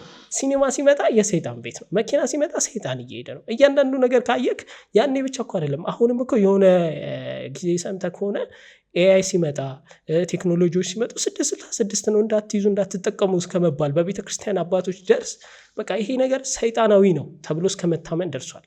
ለምን? ሁሉን ነገር ከዚህ ጋር ስለምናገናኘው። ያ ግን አይደለም፣ የሰው ልጅ የእጅ ስራ ውጤት ነው። ሰዎች ያኔ ስልክ የሰይጣን ነው ካሉ በኋላ ሲማሩና የሰው ልጅ የስራ ውጤት እንደሆነ ሲገባቸው ስልክን መጠቀም ጀመሩ ማለት ነው። ልክ እንደዚህ አየህ፣ እውቀት እንትንህን ይቀይረዋል፣ እይታን፣ አስተሳሰብን። በፊት ሰይጣን ነው ያልከውን አሁን የቴክኖሎጂ ውጤት እንደሆነ ትገባክ፣ ስለ ቴክኖሎጂ ተረዳ። ልክ እንደዚሁ ያላወቅናቸው ያልተማርናቸው ገና ብዙ ማወቅ ያለብን ቀስ በቀስ የሚመለሱ ብዙ ጥያቄዎች አሉ። ያን የምናገኘው እውቀት ውስጥ ነው። ገባ? እሱ ነው። ለዛ ነው ለምሳሌ ቅድም ስታነሳ የኢትዮጵያና የአሜሪካንን ልዩነት አንስተህ ነበረ። አሜሪካውያን ዛሬ ያሉበት በቴክኖሎጂም በህይወትም በምንም ደረጃ ያሉበትን ታነሳለህ። እኛ ኢትዮጵያውያን ደግሞ ምን ያህል ነገሮች ላይ ወደኋላ እንደቀረን እያነሳህ ነው። አሜሪካውያን የብር ኖቶቻቸው ላይ ኢን ጋድ ዊ ትረስት ብለው ለጥፈው ይኖራሉ። ምን ተገልጦላቸው ነው? እሺ አሁን ልዩነቱ ባይ ዘ ዌይ ምን መሰለህ፣ ዶላር ላይ አለ ያልከው እንዳልከው፣ ግን እኛም እኮ እናምናለን። ችግር እኮ የለውም ማመኑ ማለት ሃይማኖት አላቸው። ባይ ዘ ዌይ እንትኖች አብዛኞቹ ክርስቲያን ናቸው። ክርስትና ሲጀመር አሜሪካ ላይ ትልቅ ኢንፍሉዌንስ አለው፣ ትልቅ ለውጥም አምጥቷል። ግን ደግሞ ልዩነቱ እንዴት መሰለህ፣ የፕሮቴስታንት እምነት የክርስትና እምነት ማለት ኦክስፎርድ ዩኒቨርሲቲ የተለያዩ ትምህርቶች እንዲስፋፉ ዋነኛውን ጨዋታ የተጫወተው የክርስትና ሃይማኖት ነው። ክርስትና ለዩኤስኤ ጠቅሟታል። ግን ደግሞ የጠቀማት ምን እንድታረግ ነው የሚለው ነው። እንድትማር ነው ያረጋት፣ ቴክኖሎጂዎች እንዲፈጠሩ ነው። አሜሪካን ሀያል ያረጋት ዶላሯ ላይ የጻፈችው ጽሁፍ አይደለም፣ የሰራችው ስራ ነው። አሁን እኛ አንመን ወይ እንመን የሚለው ጥያቄ አይደለም የሚያስፈልገን፣ ምን ሰርተን ነው፣ በቃ ምን ላይ እንስራ። አሁን እኮ እየሰራ ከእግዚአብሔር ይረዳኛል ብትል በቃ ልክ እኮ ነው አይደለ? እኔ እሰራለሁ እግዚአብሔር ያከናውናል ስትል ኦፍ ኮርስ ዩ አር ራይት። ግን ደግሞ ሳትሰራ አሁን እኮ ኢትዮጵያ ውስጥና ሌሎች ሀገር ያለው ልዩነት ምን መሰለ፣ እነሱ ሲያምኑ ሰርተው በቃ እያሳዩ ነው፣ በቃ ይረዳናል ብለው በደንብ ነው የሚሰሩት፣ በጣም ይሰራሉ። ኢትዮጵያ ጋር ስትመጣ ደግሞ ቁጭ ብሎ ይጠብቃል። እግዚአብሔር ከሰማይ የሆነ ነገር ያወርድልኛል ብሎ ህይወቴን እግዚአብሔር አንድ ቀን ይቀይረዋል ብሎ ምንም የሚሰራው ነገር የለም። በቃ ታምር፣ የተለየ ታምር ይፈጠራል ብሎ ነው የሚጠብቀው። ለዛ ነው እኛ እዚህ ሀገርና እዛ ሀገር ስንሆን የምንለየው። ዓለም ላይ አውሮፓንም አሜሪካንም የተለያዩንም ሀገር የለወጣቸው ስራቸው ነው፣ ትምህርታቸው ነው፣ እውቀታቸው ነው። አሜሪካን ሀያል ያረጋት እኮ ቴክኖሎጂዋና እውቀቷ ነው አይደለ? እንዴት ማኒፕሌት እንደምታደርገ፣ እንዴት ሰዎችን ኮንትሮል፣ ዓለምን ኮንትሮል የምታደርገው በገንዘብ ኖቷ ቫሊዩ እንዲኖር ያደረገችበት መንገድ፣ ስለ ዲሞክራሲ እንዴት ይመጣ። አንተ የ240 ዓመት ታሪክ እኮ ነው ያላት አሜሪካ። የ240 ዓመት ታሪክ ማለት አስበኛ፣ የስንት ዓመት ታሪክ አለን? የ3000 ዓመት። የ3000 ዓመት ታሪክ ያላትን ኢትዮጵያን በ240 ዓመት የበለጠቻት አሜሪካ በምኗ ነው? አክቹዋሊ ኢትዮጵያን ብቻ አይደለም ወርልድ ሙሉ ዓለምን ጥሳ ሄዳለች አሜሪካ። ሌላ ታሪክ ውስጥ ነው አሁን ያለችው። ግን ምንድነው? ቴክኖሎጂዋ እኮ ነው፣ ትምህርቷ ነው። አየህ፣ እኛ ያልገባን የሆነ የገባት ነገር አለ። መማር፣ መመራመር፣ ሳይንስ፣ እሱ ላይ ነው ላይፏን የቀየረው እንጂ ማመን ወይ ጽሁፍ ምናምን የተለየ ታምር አይፈጥርም። ከዛ ይልቅ ስራ ነው ማተር የሚያደርገው። ሴጣን አለ ብለህ ታምናለህ? እግዚአብሔር አለ ብዬ ሰላምን፣ አሁን ሰይጣን አለ ብዬ ማመን ይከብደኛል። ምክንያቱም ያው እኮ አንድ ተቃራኒ እንትን እኮ እንደማለት ነው። እግዚአብሔርም ስትል ሰይጣንም ስትል ሰዎች የፈጠሩት የሆነ እንትን ነው። ምን አለ መሰለ፣ እግዚአብሔር ብለው ከመልካም ነገር ከጥሩ ነገር ጋር ያገናኙትና ሰይጣን ብለው ደግሞ ከክፉ ነገር ያገናኙታል እንጂ ምንም ያው የሆነ የማይታይና አየር ላይ ያለን ነገር ሲጀመር አላምንም እኔ ሰይጣን አለ ብዬ ራሱ ትንሽ። እስቲ ስለ ሃይማኖት አመጣጥ እናውራ። ሃይማኖት እንዴት ወደ ምድራችን ወይንም ሃይማኖት ወይ እምነት እንዴት ሊገባ ቻለ? ሂስትሪካሊ እንመልከተው። ሃይማኖት እንዴት ጀመረ የሚለው ከሃይማኖት ባይዘው ከኢየሱስ ክርስቶስ ከእነ አብርሃም ከእነ ይስሐቅ ጥንት በቃ ከዛሬ 1 ምናምን ሚሊዮን ዓመት በፊት የነበረ ነገር ነው። ያ ግን እንዴት ነው የጀመረው ብለን በሂስትሪ ያለውን የተረጋገጠውን ነገር ስናወራ ሰዎች እንዳልኩክ ዋይ ከሚለው ጥያቄ ለምን ሆነ ከሚለው ጥያቄ ነው ሃይማኖትን የመሰረቱት። እሱም ደግሞ ያኔ መጀመሪያ ሰዎች እንትን አልነበራቸውም፣ ግዛት አልነበራቸውም፣ ሰርተው አይበሉም። ኢቮልቭ እያደረጉ ሲመጡ እንትን ላይ ናቸው። ገና የድንጋይ ዘመን ዝም ብለው እያደኑ የሚበሉበት፣ ገና በእግራቸው እንኳን ማይሄዱበት። ግን ምንድነው ያኔ ዛፎችን አዩ፣ ዛፎች ያድጋሉ። ከዛ ወደ ፀሐይን አዩ፣ ፀሐይ ብርሃን ትሰጣለች፣ ዝናብ ደግሞ ይጥላል። ከዛ ወደ ምን መጡ? ዝናብ ሲዘንብ ሲያዩት እንዲህ የዝናብ እንዴት ጣለ? ፀሐይ ከላይ የሆነ የመጣ ነገር አለ ብለው ሰማይን አምላክ ነው ብለው አሰቡ። ሰማይን ማምለክ ጀመሩ። እሱን እያመለኩ ፀሐይ ደግሞ ብርሃን ትሰጣታለች። ፀሐይስ እንዴት ብርሃን ሰጠችን? ለካ እሷም አምላክ ናት ማለት ብለው ወደ ላይ እያዩ ማምለክ ጀመሩ። እሷን ወደ አምላክ ማምጣት ጀመሩ። ዛፍንም ሲያድግ በቃ ይህም ዛፍም አምላክ ነው አሉ። ሰው ድንጋይን መሬት ላይ ሲያዩት ምግብ ሲሰጣቸው ምናምን ድንጋይም አምላክ ነው ብለው ያኔ ሁሉም ነገር አምላክ ነው። ያዩት ነገር አዲስ ነገር ከሆነ አምላክ ነው። ድንጋይ ያመልካሉ፣ ፀሐይ ያመልካሉ፣ የተለያየ አምላክ ነው ያላቸው። ይሄኛው ከዘመናት በኋላ ሲቲ መስርተው ሰዎች የሲቲ አንድ አገዛዝ ሲኖረው ትንሽ የሲቲ መሰረቱ። እዛ ላይ አገዛዝ ሲኖረው ኦኬ እኛ እንደዚህ የምናደርግ ከሆነ አምላክ ማለት ይሄ ነው ብለው የእያንዳንዱ ነገር አምላክ አለው። አሁን ዛፍ አምላክ ነው የሚለው ቀረና የዛፎች አምላክ መባል ጀመረ። ፀሐይ የሚለው ቀረና የፀሐይ አምላክ ዝናብ የሚለው በቃ የሁሉም ፈጣሪ ያለው ወደሚለው ሀሳብ መጡ። ከዘመናት በኋላ ደግሞ ምንድነው የንጉሠ ነገሥት ዘመን ላይ ሲደርሱ ያኔ በነበረው አንድ ንጉስ ብዙ ከተሞችን ያስተዳድርና በስሩ ደግሞ ትናንሽ መስተዳድሮች አሉት። ስለዚህ ወደ ምን መጡ? የሁሉም ነገር አንድ አምላክ አለ፣ ከዛ ሌሎቹ ደግሞ ትናንሽ አምላክ ናቸው። ይሄንን ይዘው በቃ ለዘመናት የነበረው የአንድ አምላክ አለ ትልቅ አምላክ፣ ሌሎቹ ደግሞ ትናንሽ አምላክ ናቸው ወደሚል ግማሹም ያው ይሄንን ግን የመጡት ለምን ሆነ የሚለውን ነው። ሳይንስ ደግሞ ምንድነው የመጣው? ለነዚህ ሁሉ ጥያቄዎችን መመለስ ነው የጀመረው። ለምሳሌ ዝናብ ለምን ዘነበ ሲባል በቃ የዝናብ አምላክ ነው ከማለት ዝናብ እንዴት ሰራ የሚለውን መመራመር ጀመሩ። የተለዩ ሰዎች የተለየ እይታ የነበራቸው ከዛ ዝናብ እንዴት እንደሚዘንብ አወቁ። አፕል ሲወድቅ መሬት ላይ ኦኬ የመሬት አምላክ ስቦት ነው ከሚለው ይልቅ እንዴት ሊወድቅ ቻለ የሚለው ፍልስፍና መጣና ከመሬት ስበት የሚለው መረጋገጥ ጀመረ። አሁን ሃይማኖትና ሳይንስ ለሁለት ተከፈለ።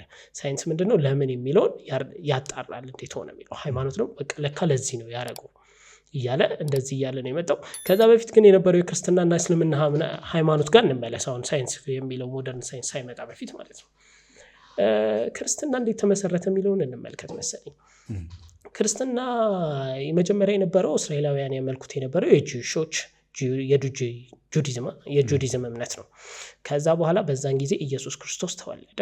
ኢየሱስ ክርስቶስ ሲወለድ ጁዲዝም እምነት ውስጥ አንድ መሲህ ይመጣል የሚል ትልቅ ትንቢት ነበራቸው፣ በዘመናት ሲነገር ይኖራል። ያ መሲህ ሲመጣ ምንድነው የተባሉት? እነሱ ያኔ በባርነት ውስጥ ስለነበሩ የሮማ አገዛዝ እነሱን ጠቅልሎ እስራኤልን ይገዛት ስለነበር ይሄ መሲህ ሲመጣ ነው እናንተን ነፃ የሚያወጣቸው የሚል ትንቢት ነው ያላቸው። ኢየሱስ ከተወለደ በኋላ ማስተማር ሲጀምር ምን አይነት ወሬዎች ተሰራጩ? ኢየሱስ መሲህ ነው። ሰዎች ትረስት አደረጉት። በቃ ኢየሱስ አሁን ነፃ ሊያወጣን ነው። ያኔ የነበሩት ሙሉ እስራኤላውያን ኢየሱስ ነፃ ሊያወጣን ነው፣ ንጉስ ይሆናል፣ እኛ ንጉሳችን ነው የሚለው እንትን አለ። ኢየሱስ ማስተምረው ኢንፍሉዌንስ አደረጋቸው። ሰዎች ሙሉ በሙሉ በእሱ አመኑ። ሙሉ እስራኤላውያን መባል በሚችል ድረስ ኢየሱስ የእኛ መሲህ ነው፣ ነፃ ያወጣናል፣ ንጉስ ይሆናል የሚለው። ይሄ ግን የት ደረሰ? ሮማውያን አገዛዝ ጋር። ምንድነው አንድ ንጉስ እየተባለ የሚጠራ ሰው አለ። ያኔ ደግሞ በሮማውያን አገዛዝ አንድ ንጉስ ነው ያለው፣ ጲላጦስ ማለት ነው። ከሱ ውጪ ሌላ ንጉስ የለም። ስለዚህ በፖለቲካል ስለሆነ የዙፋን መጋፋት ነው ብለው ኢየሱስን ያዙት። ኢየሱስ 3 ዓመት ነው ያስተማረው። በ3 ዓመት ትምህርት በኋላ ኢየሱስ ክርስቶስ ተያዘና በመስቀል ተገደለ። ይሄኛው ግን ምንድነው ልዩነት ፈጠረ? አስበው፣ ያመኑት ነፃ ያወጣናል ብለው ትረስት ያደረጉት ከአምላክ የተላከልን ነው የሚለው፣ እሱም ደግሞ ራሱን በዛ ፕሬዘንት ያደረገ የነበረ ሰው ድንገት ግን እንደ ተራ ወንጀለኛ በመስቀል፣ ያኔ በነበረው ሕግ በመስቀል መገደል ማለት የተረገመ አሟሟት ነው። በቃ ሼም ነው። አንተ የመጨረሻ የተዋረደ አገዳደል ቢኖር በመስቀል መሞት ነው። በጣም ያነገሱት ከፍ አድርገው የሰቀሉት ነፃ ያወጣናል ያሉት ኢየሱስ በተራ ወንጀለኛ በመስቀል ያውም ተዋርዶ ሲሞት መቀበል ከበዳቸው። ይሄኛው ግን ልዩነት ፈጠረ። እስራኤላውያን ሙሉ በሙሉ የጁዲዝም እምነት እሱ መሲህ አይደለም ወደሚለው መጡ።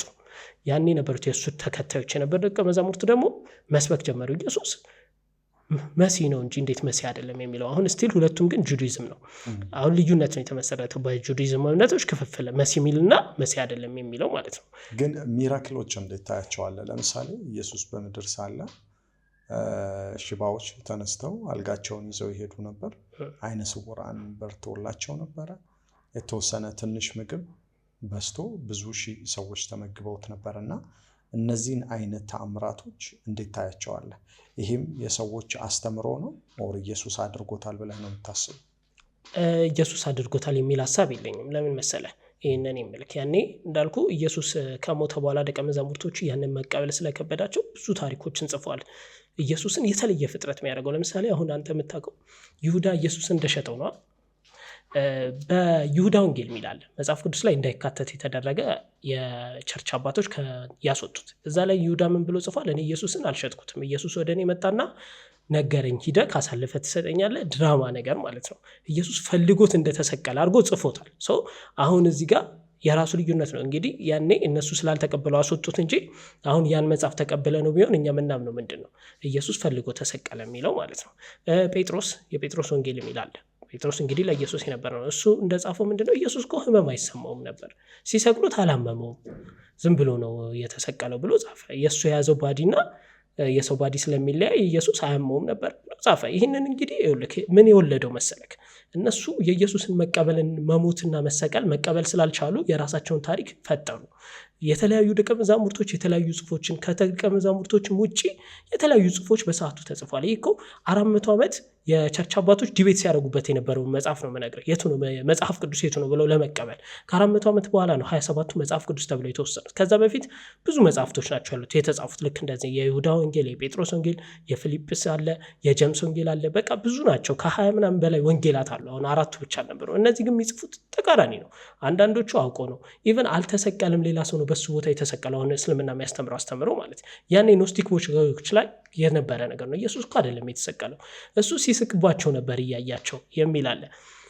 አሁን ይሄ ሁሉ ምንድነው ግን እንዳልኩ የኢየሱስን መሞት መቀበል ስላልቻሉ በቃ እሱ ተራ ወንጀለኛ ነው ማንም ነው መሲህ አልነበረም የሚለውን ከመቀበል ይልቅ አይ እኛማ እንደዚህ አድርገን ኢየሱስን እንትንም በለው የሆነ ቦታ ላይ እናስቀምጠው ከሚል እሳቤ የራሳቸውን ሐሳብ ጽፈዋል። ይህን የምታውቀው ደግሞ የተለያየ መሆኑ ነው። ሁሉም ተመሳሳይ ነገር ጽፎ ቢሆን እውነትነት አለው ልትል ትችላለህ። ግን ሁሉም የተለያየ ነገር ከጻፈ አንተ የትኛውን ነው የምትቀበለው? ስለ እናቱስ ምን ትላለህ? ለምሳሌ ድንግል ማርያም ስለ አወላለዱ ምናምን ሂስቶሪካሊ ኢየሱስ የዮሴፍ ልጅ ነው። ሂስቶሪካሊ የሰው ልጅ ነው ብለህ ነው የምታስበው? አዎ እንግዲህ የኔ ሐሳብ አይደለም። ሂስቶሪካሊ ያለው ነገር ነው። አሁን እኮ ልክ ሃይማኖትንና ሂስትሪን ለይተን ማየት አለብን። ሃይማኖት ሰዎች የሆነ ነገር ለምሳሌ ለአንተ የሆነ ክብር ሊሰጡ ሲፈልጉ አንተ ልዩ ሊያደርግ የሚችል ነገር ቅመም ነገር ይጨምሩበታል። ሂስትሪ ደግሞ የነበረውን የተፈጠረውን የተረጋገጠውን ነው የሚጽፍልህ። ሂስትሪ ሪዳይሬክት ይደረጋል ባይዘው።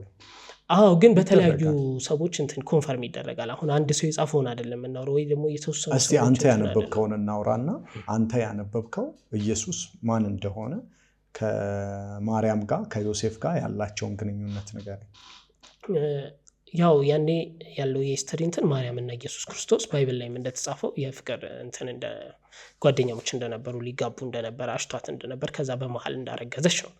ሶ ያው ከዮሴፍ ውጭ ነው ያረገዘችው። አልተጋቡም ነበር ግን አረግዛለች።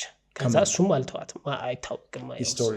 ሂስቶሪካሊ ያው የእሱ ፍቅረኛ ስለሆነች የእሱ ሊሆን ይችላል የሚል እሳቤ ነው ያለው። አሁን እንደዚህ ነገሮችን ማረጋገጥ ይከብዳል። አንደኛ ቴክኖሎጂ የለም ምን የለም እሷ የተጻፉም ጽፎች የሉም። ሰው ግን የሚታወቀው ሁለቱ ፍቅረኛሞች ነበሩ።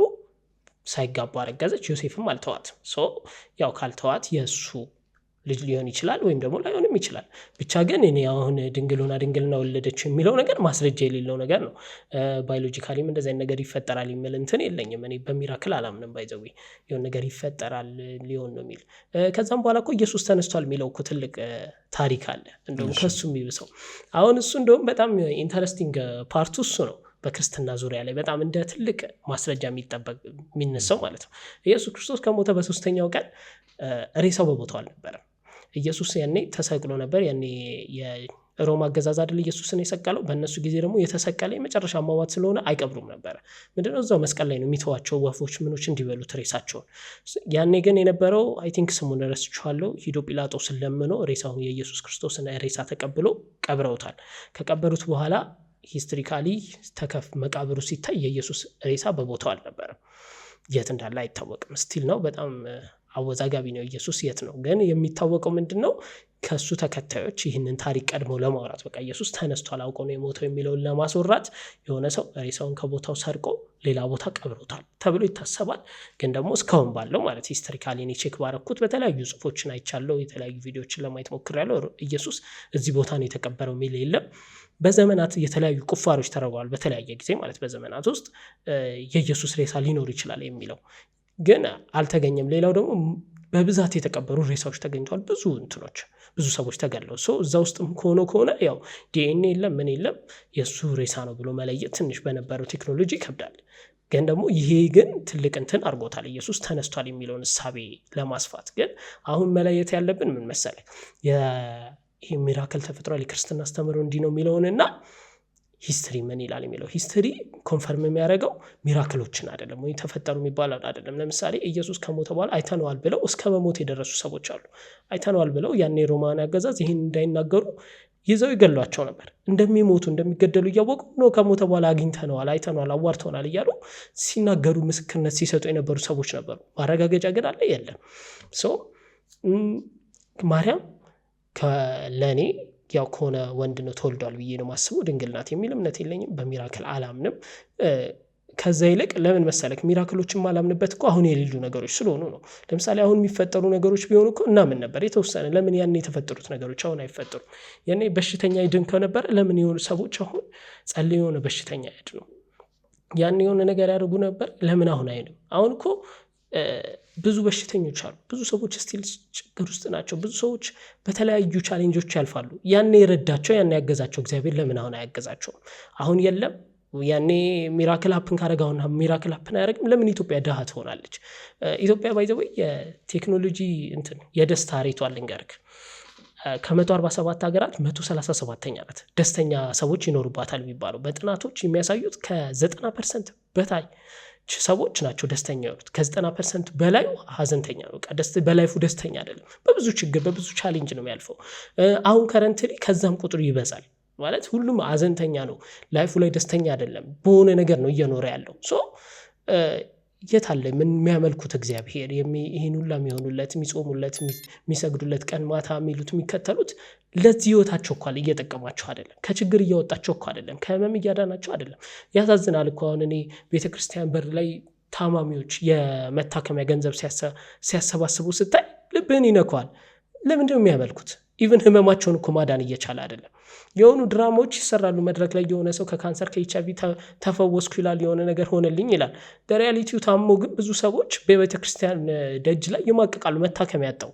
ታዲያ እግዚአብሔር እየመረጠ ነው የሚያድናቸው? ለነዚህ የሱ እንትኖች አይደሉም? የሱ ተከታዮች አይደሉም? ብዙ ጥያቄዎች እኮ ነው የምናነሳው። አንድ ወይ ሁለት እኮ አይደለም። በጣም ሚሊየንስ ጥያቄ እናነሳለን። እግዚአብሔር እየሰራ አይደለም፣ አሁን ሃይማኖቶች ውስጥ እንዳሉት እያደረገ አይደለም የምንልበት። እኔ ቸርች ውስጥ እኮ ለሕክምና መሰብሰብ የለበትም፣ በፍጹም የለበትም። ጸልዮ ነው ማዳን ያለባቸው። እንደውም ከቸርች አልፎ ሆስፒታል ሂደው ሆስፒታሎች ባዶ መሆን ያለባቸው። ምክንያቱም መጽሐፍ ቅዱስ ቃል በቃል እንደዛ ነው የሚለው። ሂዱ በሽተኞችን ፈውሱ፣ እጃችሁን ጫኑ ይላል። ለእንትና ይፈወሳል ለሆነ አይፈወስም አይልም። ስለዚህ ሂደህ ከአንተ አምነህ ስትጭን ሁሉም መዳን አለበት። ይሄ ካልሆነ በምን ማስረጃ ነው ያኔ ሰርቷል ምንለው? አሁን ላይ የማይሰራ ነገር ማለት ነው። እንትኖች እንዴት ታያቸዋለህ? ከፕሮቴስታንት አካባቢም ስለነበርክ ፕሮቴስታንት ቸርች ላይ ብዙ ነቢያቶች አሉ። የፈውስ አገልግሎት የሚባል አለ፣ የመልእክት አገልግሎት የሚባል አለ አለ። ልክ ነው። ተፈወሰን የሚሉ ሰዎች አሉ። ባይ ዘ ዌይ የፕሮቴስታንቶች ያው ለድራማ እንዲመቻቸው አግነው ያወጡታል እንጂ ፕሮቴስታንቶቹም ገንዘባቸውን ለመስራት ሰዎች ወደ እነሱ እንዲመጡ ምስክርነት የተለያዩ ነገሩ እያሉ የሆነች ቅመም ይጨምሩባታል። ግን ደግሞ በሁሉም ሃይማኖቶች ውስጥ ምን አለ መሰለህ? ከህመሙ ሚድን ከሆነ ቻሌንጅ የሚወጣ ሰዎች ባይ ዘ ዌይ አንድም እግዚአብሔር እንዲከተሉ የሚያደርጋቸው እኮ የሆነች ጊዜ በላይፋቸው ኤክስፒሪየንስ አረግ ነው ብሎ የሚያስቡት ነው። የሆነ ጊዜ አሞ ካንተ ተጸልዮልህ ከዳንክ በቃ ሁሌ እንደምድን ነው የምታስበው። ግን ምንድነው ይሄ ሳይኮሎጂካሊ ምን አለ ኔሲቦ ኢፌክት እና ፕሌሲቦ ኢፌክት የሚባል አለ። ይሄ ኔሲቦ እና ፕሌሲቦ ኢፌክት የሚባለው በኔጌቲቭ እና በፖዚቲቭ ጭንቅላታችን አንድ ነገር በደንብ ካመነበት ያ ነገር ውጤት የማምጣት ነገር አለው የሚል አለ። ሶ ኤግዛክትሊ ነብዩ ስለጸለየ ወይም ደግሞ የሆነ ሚራክል ተፈጥሮ ሳይሆን አንዳንዴ እኮ ነው፣ ሁሌ እኮ አይፈጠርም ይሄ ነገር። አንዳንዴ ሰዎች ስለሚያምኑ ጭንቅላታቸው ያንን ነገር ሙሉ በሙሉ ስለሚያምን ያ ነገር ሀፕን ሊያደርግ ይችላል። ሎ ኦፍ አትራክሽን የሚባለው ምሳቤ የመጣው እኮ ከዚህ ነው። የሆነ ነገር በደንብ ካመን ነው ያ ነገር ውጤት ያመጣል የሚል ነው። አሁን ይሄ ነገር ሃይማኖትን ፕሩቭ ማድረግ አይችልም። ለምን መሰለክ? አንተ ኦርቶዶክስ ብትሆን የሆነ ጴንጤ ቢኖር ለሁለታችሁም ከሰራ ኦርቶዶክስ ነው ጴንጤው ነው ልክ የሆነው። ሃይማኖት እኮ አንዱ ነው ልክ የሚሆነው። ስለዚህ ሃይማኖቱ ቢሆን ወይ ፕሮቴስታንቱ ጋር ብቻ ሰርቶ ኦርቶዶክስ ጋር ሲመጣ መስራት የለበትም። ኦርቶዶክስ ጋር ስትሄድ በጸበል ዳነን። እኔ አሁን ኮሜንት ይገባልኛል፣ በውስጥ ይልኩልኛል። እኔ ጸበል ሂጄ እንትን ሂጄ እንደዚህ ነበረብኝ እንዲሆንኩ ይሉኛል። አሁን እኔ እነሱ ውሸት ናቸው ማለት አልፈልግም። ግን ደግሞ ከዛ ይልቅ ሳይኮሎጂካሊ ምንን ያሳየናል? ይሄ ሰይጣን አለብን የሚሉት የሚድኑት የሚፈወሱት ምናምን አሁን ሰይጣን አለባቸው የሚባለው በሽታም ነው እኮ ነው። ለምሳሌ ሰዎች ብቻቸውን ሲሆኑ የሆነ ይታያቸዋል፣ ከሰው አብሯቸው እያዋራቸው ይመስላቸዋል ምናምን። ያሁን ይሄ የጭንቅላት ህመም ነው፣ በመድኃኒት ይድናል። ሰይጣን ቢሆን በመድኃኒት መዳን አልነበረበትም። ገብቷል? አሁን እኛ ኋላ ቀር ስለሆንን ስለማናቅ ነው ሁሉንም ነገር ወስደን መንፈሳዊ ነገር ላይ መንከተው። ስንማርና ስናቅን አንዳንድ ነገሮች ሳይኮሎጂካሊ የሚፈጠሩ ነገሮች ናቸው። ሌላው ደግሞ አንዳንዶች ህመም ናቸው። በቃ ታክመ መዳን የምችለው ይህንን ሳይኮሎጂካሊ ከጭንቅላታችን የሚፈጥረው ነገር ነው ብለን ነው እንጂ የምናልፈው ሪል የሚፈጠር ሀፕን የሚያደርግ ነገር አይደለም፣ ለሁሉም ስለማይሰራ ማለት ነው። ለምሳሌ በአርምሞ ወይንም በሜዲቴሽን በገዳም ያሉ ሰዎች አሉ። እነሱ እንዴት ትገመግማቸዋለህ? ያሳዝኑኛል። ላይፋቸውን እየከሰሩ ነው ብዬ ነው ማስበው። እንዴት መሰለክ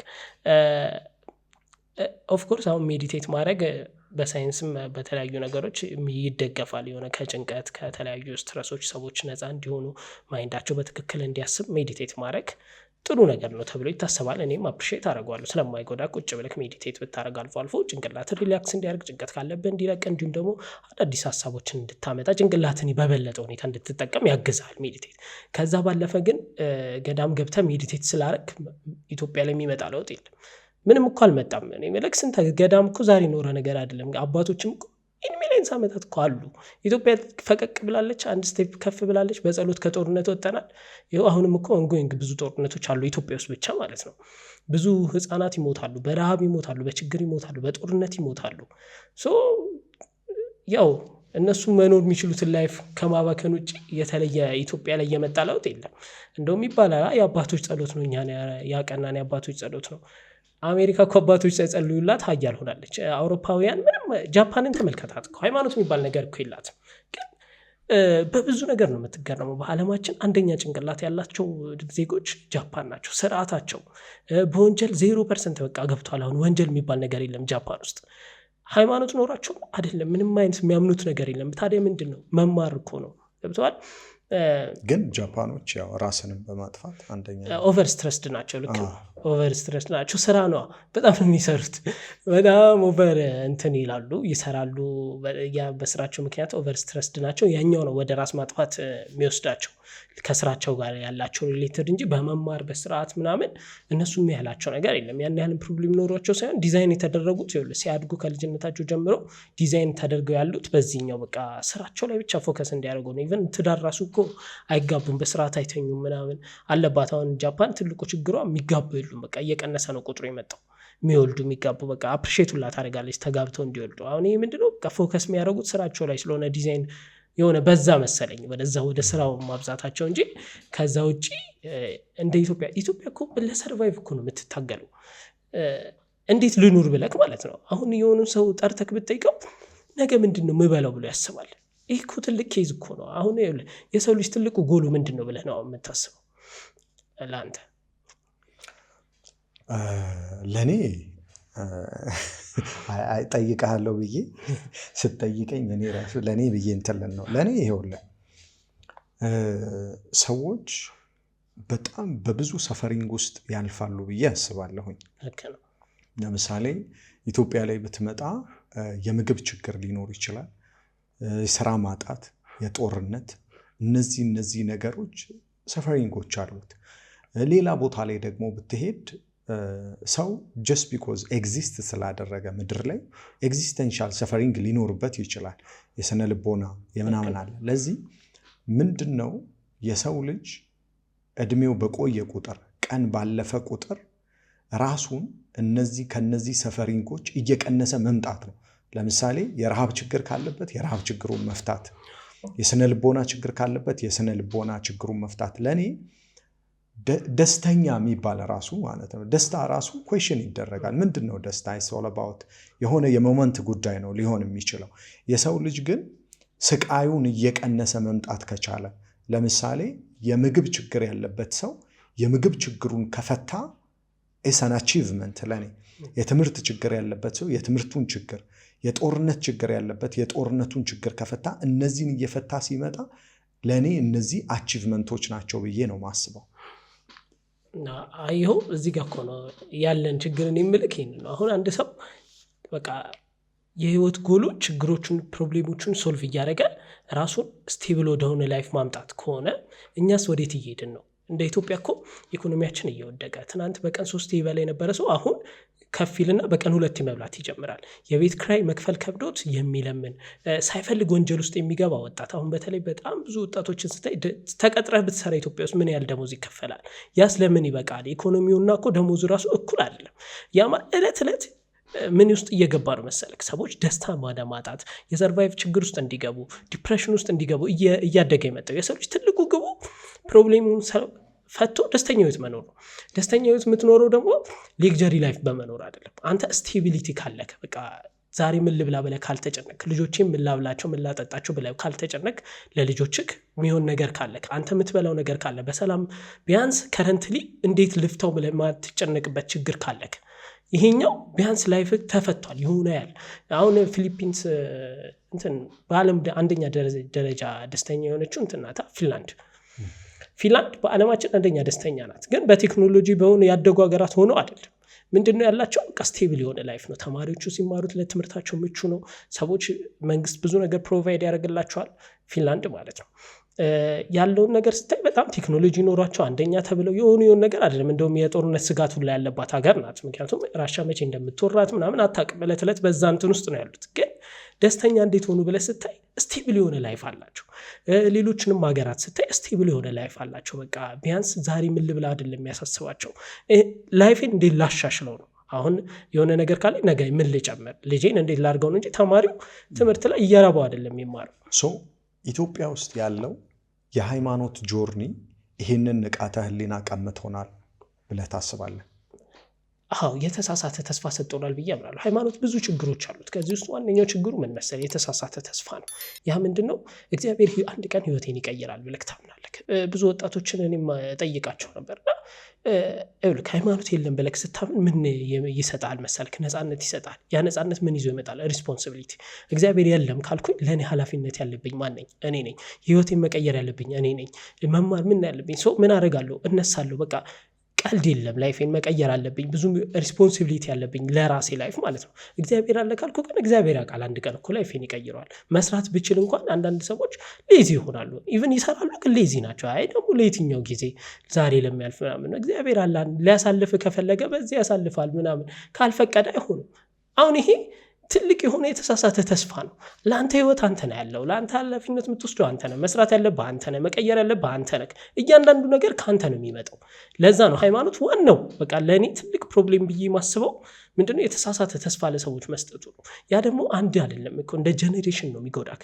ዛሬ እኔ እንደዚህ ሌዚ ሲሆን ልጄም ሲወለድ ሌዚ የሚሆን ከሆነ ያለንበት ሌቭል ነው እየተቀየረ እየተለወጠ አይደለም። ከዚህ ኃላፊነት ብንወጣስ፣ ለምሳሌ ቲክታክ ላይ የሚደረጉ የሃይማኖት ዲቤቶች ቀርተው ሰዎች የሳይንስ ዲቤት ቢያደርጉ ምን ይፈጠራል?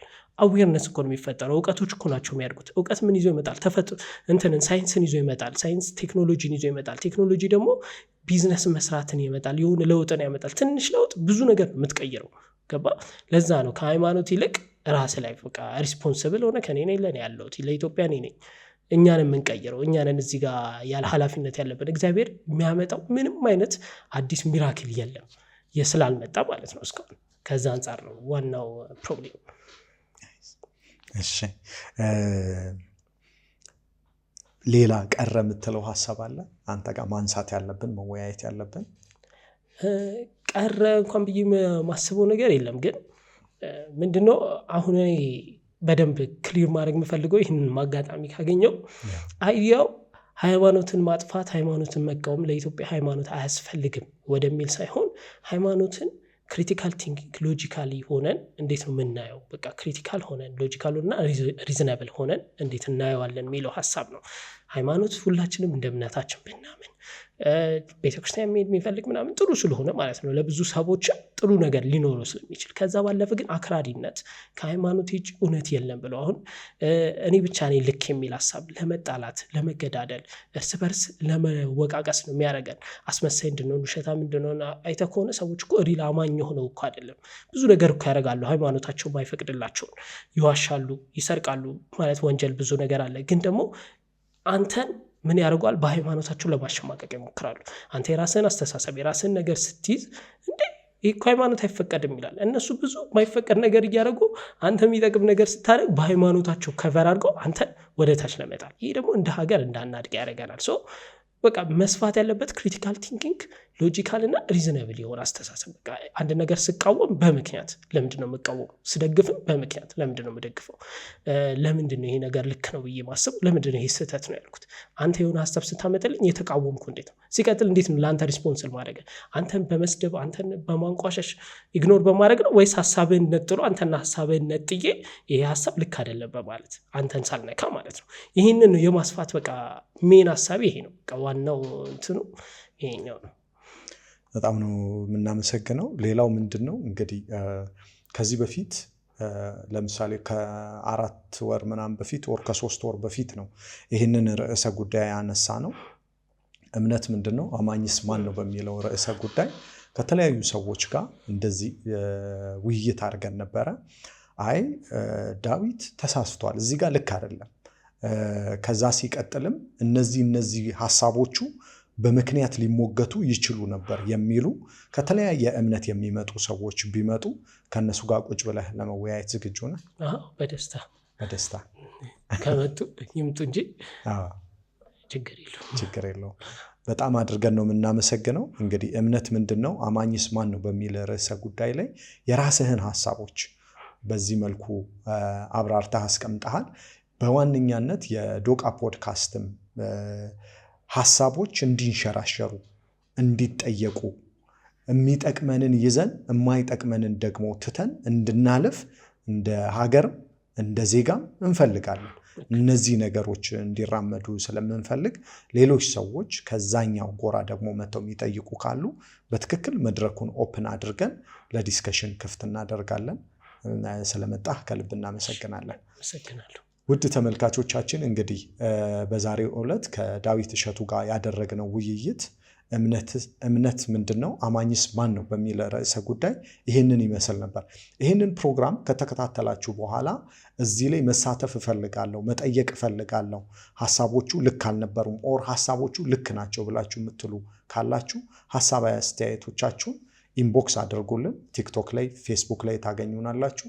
እንዲሁም ደግሞ ዩቲዩብ ላይም ስለምንገኝ እዛ ላይ የእናንተን ሀሳብ አስቀምጡልን። አብራችሁን ስለነበራችሁ ከልብ እናመሰግናለን። ውድ የዶቃ ፖድካስት ተመልካቾቻችን እንግዲህ ዛሬ አንድ ፌቨር ከእናንተ እንጠይቃለን። በአብዛኛው የሚለቀቁ ፕሮግራሞች እንደምታዩቸው የዲቤት አለን፣ የውይይት አለን፣ እንዲሁም ደግሞ ሀሳቦችን እናነሳለን። የትኛውም ሀሳብ ሃይማኖታዊ ይዘት ያለው ከኢኮኖሚ ጋር፣ ከፖለቲክስ ጋር፣ ከመጽሐፍ ጋር ከተለያዩ ሀሳቦችን እናነሳና እንወያይባቸዋለን። አንድ ልክ ነው የሚባል ሀሳብ የለም። ሀሳቦች እርስ በርስ ሲፋጩ የተለየ ሌላ አዲስ ሀሳብ ይወለዳል ብለን እናስባለን።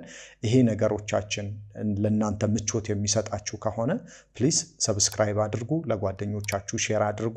እናንተም አንድ ቀን እዚህ ብትመጡ ደስ ይለናል፣ የምትችሉ ካላችሁ እንላለን። እናመሰግናለን።